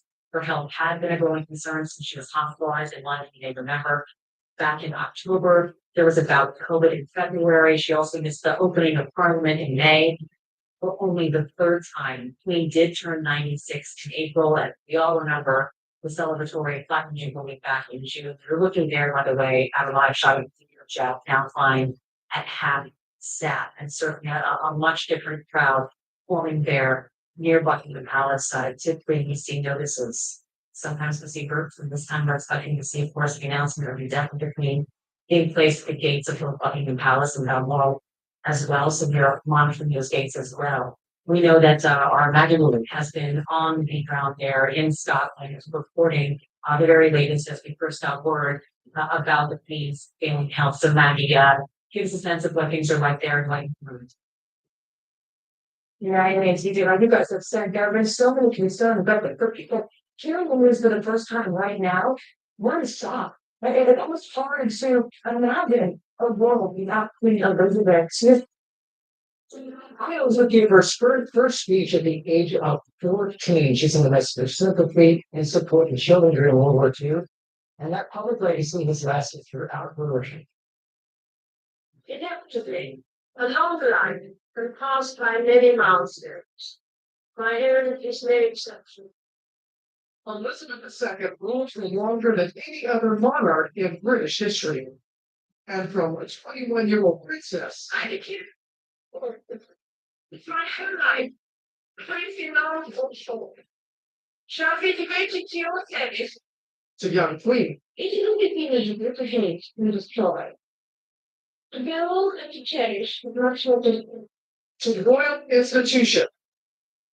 You should mention, the Queen, obviously the Queen of the United Kingdom, she's also the Queen of so many firsts. She has left her mark in so many unforgettable ways across the world. We're going to be speaking with, after this, our ABC News royalty consultant, Alistair Bruce, in just a moment. But first, take a look at what the Queen of First has done for so many generations. For 7 decades, she has made and witnessed history as the head of the royal family. In 2015, she became the longest reigning monarch in British history, outpacing her great-great-grandmother, Queen Victoria, and her 63 years of service on the throne. But Elizabeth II is queen of many other firsts. Her coronation ceremony in 1953, watched by a record 27 million people in the UK alone, was the first to be broadcast on television. I dare to them on you, and remember, one on that, please. Those famous royal walkabouts? Her Majesty started the tradition of greeting the public in 1970 during a tour in Sydney. The most traveled of any of her British predecessors, the Queen has visited over 100 countries on behalf of the Crown, If I know Queen Elizabeth of England, but they get to state visit West Germany. including the first state visit to then West Germany in 1965. 21 years later, widely seen as one of her most historic tours, a brutal act of diplomacy at the time, she became the first British monarch to visit China in 1986. And the first to address the US Congress in 1991. Forcing in is stirring. We can follow a better way.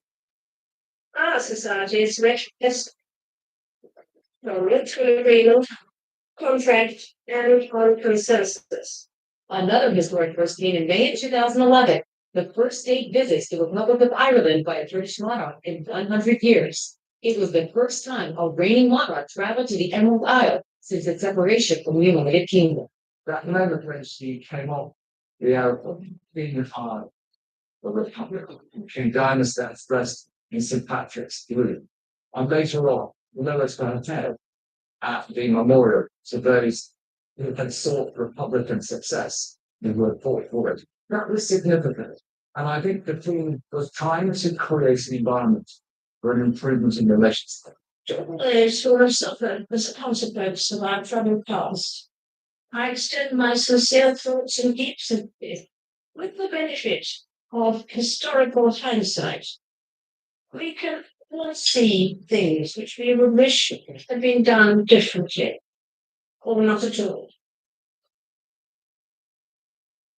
And joining me now is ABC News World Tickets.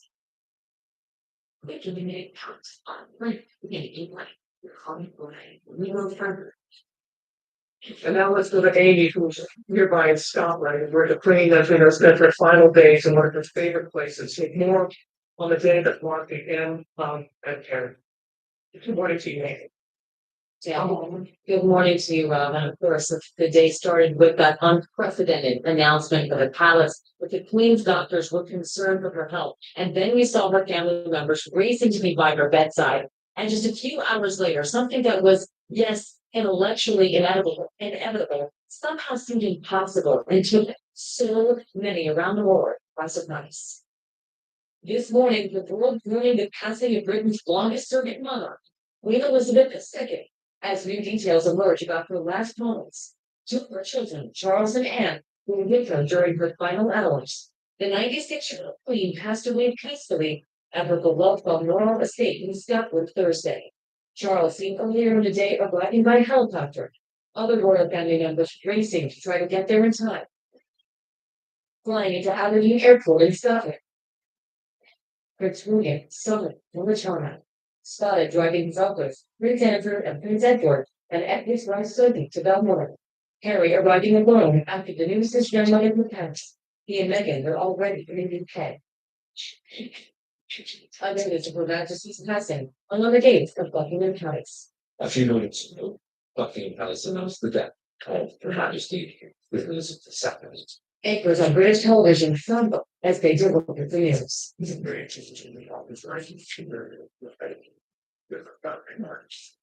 Pilots for British passengers mid-flight. The news of the Queen's passing coming after a rare incident in the palace just hours before. Knowing the Queen's daughters were concerned for Her Majesty's health.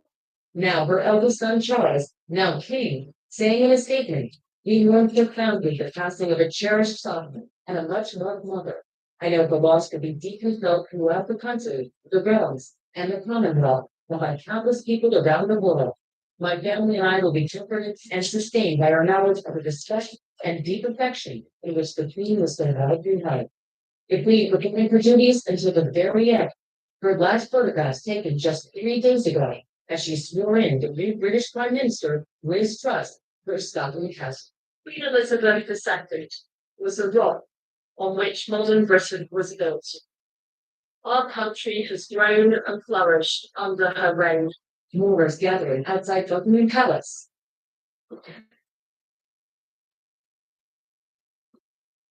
Honor of their queen.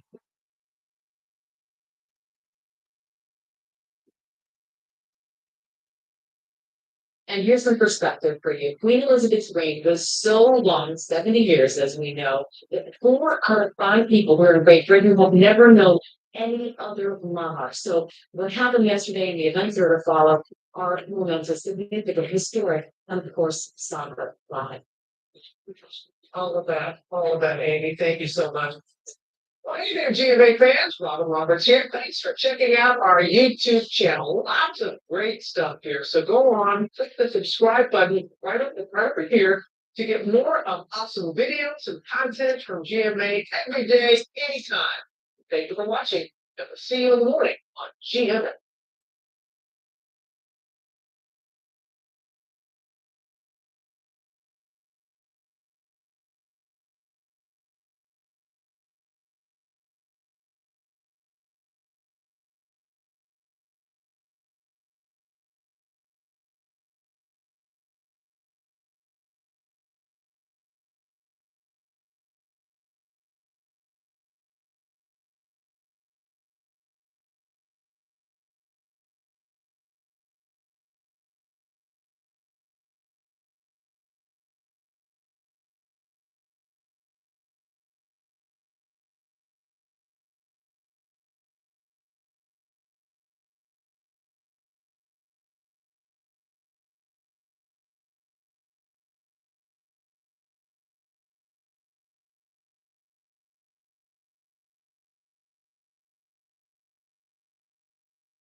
Right now, with some sad news to share with you. Queen Elizabeth II, Britain's longest serving monarch, has indeed died at age 96. The Queen's eldest son, Charles, is now the King of the United Kingdom, and it's terminal illness.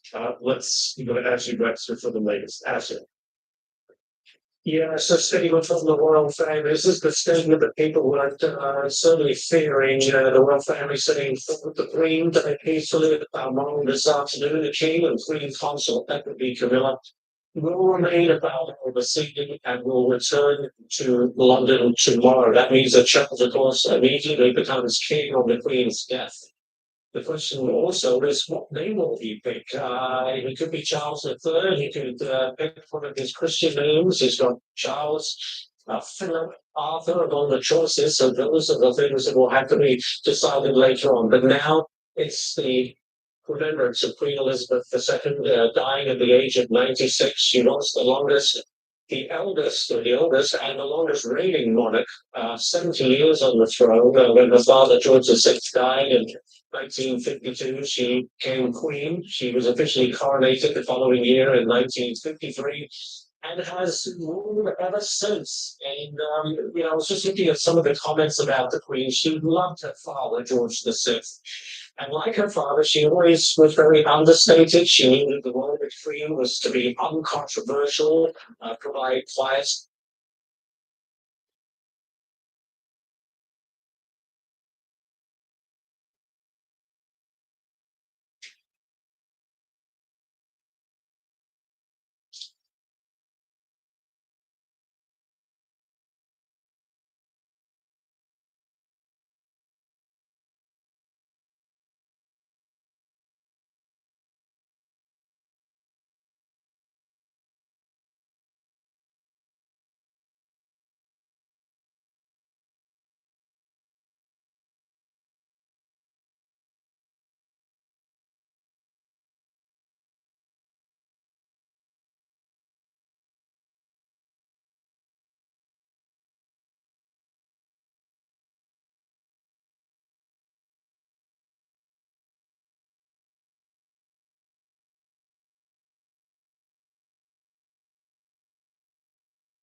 She would operate under a couple of mantras. One was just set an example, and number two, do future duty. And she lived by those mantras, and for 70 years, she certainly lived up to those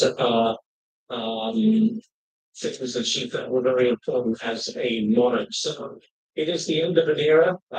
She's obviously 50. Okay, guys, I just have a few things I want to discuss real quick. Basically, we'll get back to the TV and I'll talk more about that.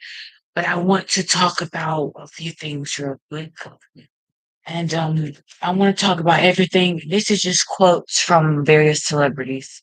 And it says everything can be taken from a man, but one thing, the last of human freedoms, to choose one's attitude in any given set of circumstances, to choose one's own way. Victor E. Frankl. Watch your manner of speech if you wish to develop a peaceful state of mind. Start each day by affirming peaceful and contented and happy attitudes, and your days will tend to be pleasant and successful. Norman Vincent Peale. Pink isn't just a color, it's an attitude. Miley Cyrus. Wearing the correct dress for any occasion is a matter of good manners. Loretta Young. What is pride? A rocket that emulates the stars. There is little difference in people but that little difference makes a big difference. The little difference is attitude. The big difference is whether it is positive or negative. Take the attitude of a student and never be too big to ask questions. Never know too much to learn something new. Og Mendina.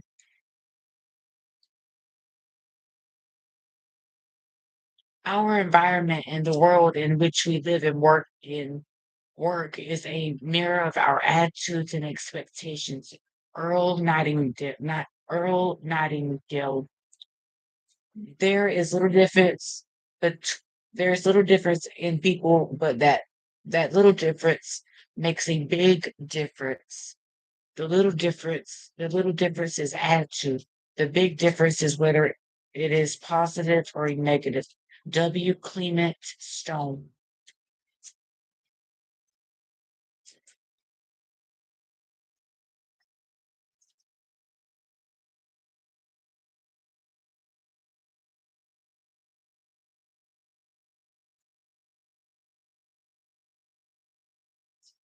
And this is part of my book, My Sister's Keeper Feet, Miss Leola Brown. And this book has 7 chapters. This is the first page. This is part 1. And it says, it is very clear to me now that Whitney Houston was definitely murdered. Pat was the only person that voted for Bobby Christina to peacefully pass away. Pat, you are a very cruel person for that, for doing that to our beloved Chrissy. She is definitely going to haunt you from the grave, both Whitney and Bobby Christina. Honestly, you have no right to be over Whitney's $20 million estate. Part 2. My Sister's Keeper, Feet, Miss Leola Brown. Leola Brown, Whitney's real sister-in-law, is the only person that is actually supposed to be over Whitney's estate. Let's first start with how Whitney's body was discovered. At the Beverly Hilton Hotel in Los Angeles. Remember when Whitney crashed Brandy and Clive Davis's television interview on February 9th, 2012, and Whitney said she went swimming 2 hours a day. When Monica asked her why her hair was wet, Whitney wanted to know why her daughter was found in the bathtub the day before Whitney Houston. Remember Whitney passed when remember when Whitney passed Brandy the note. She passed her that note because she wanted to know why why her daughter with Bobby Christina was found in that bathtub. Bobby Christina said her and Whitney slept together all night and into the morning, but that last time, Whitney got up and went out the hotel room. Part 4. Whitney was pissed because of Chrissy being found in that bathtub. I believe Ray J and Raffles were in that room with Nick, I think, after Whitney's body is found. And Pat and Gary are stepped over Chrissy and Leola's son. Yeah, right. When Chrissy found out her mama had passed away and she fell on the floor with her and Leola's son, and they said that Pat and Gary stepped over them, would even help Chrissy and Leola's son. And Chrissy almost she went into a seizure at the Beverly Hilton Hotel because of what Ray J did to her.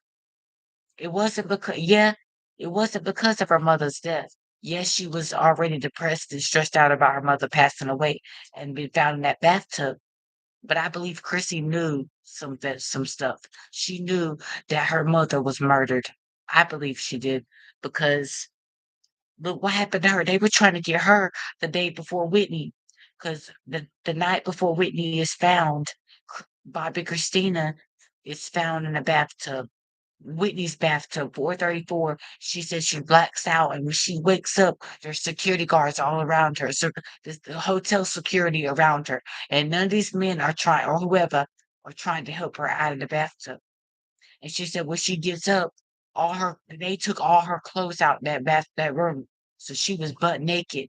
So she had to get her mother's clothes. So that's when you see her, Whitney and Chrissy, you see that she had Whitney's clothes on because they had took all her clothes out the hotel and out the hotel room, 434. But like I said, I don't think 434 was Whitney's hotel room. I believe 434 was Bobby Christina's hotel room because they were sharing a room. After Whitney, after I think so. I'm not totally sure, but I think yeah.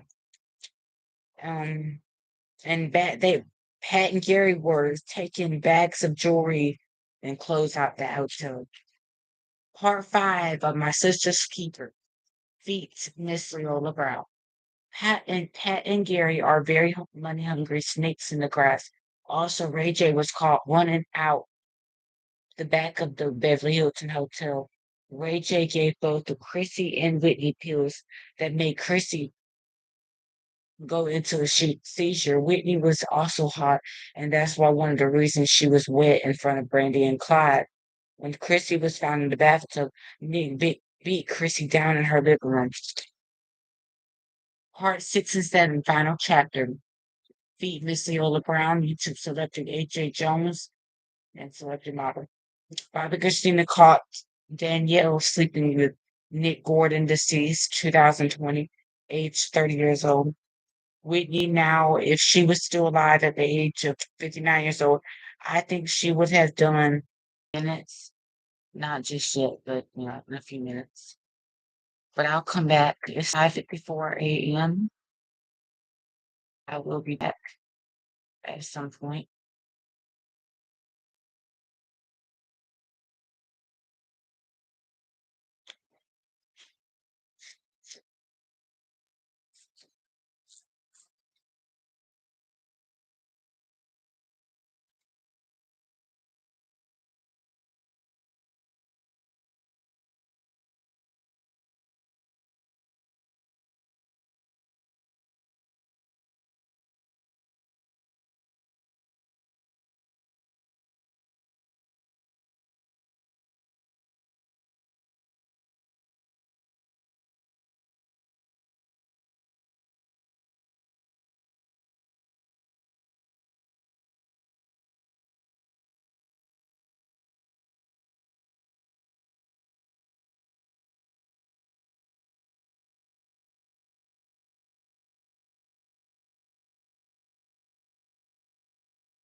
Yes, I have 7,290 views. 1, 2, 3, 4.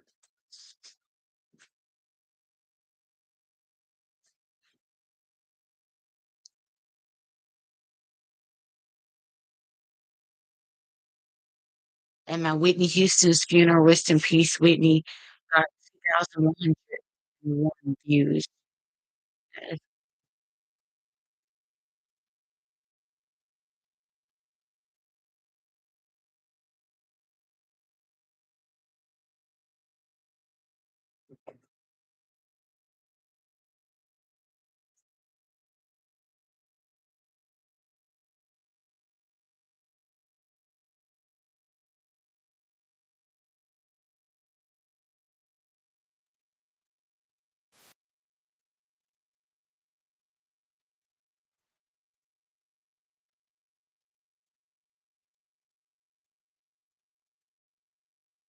Today is Monday, July 3rd, 2023. Okay.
Melania Trump, former First Lady of the United States, model and businesswoman, net worth $50 million. Oh,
Hey guys, thank you so much for attending today's YouTube live stream. If you have not already, make sure you subscribe and like to become a YouTube channel member. And till next time, to my 7,290 YouTube views and fans, I'll see you next time. And I have a new YouTube channel name coming soon, in the coming days, called AJ Jones 17. That is to represent my age, 17 years old as well. I love y'all so much. Thanks for tuning in. See you guys later. Bye y'all. Peace and love like always. Have a wonderful and blessed Independence Day holiday. I mean, have a wonderful and blessed Independence Day holiday, everybody. Bye guys. Love y'all. Bye. See y'all later.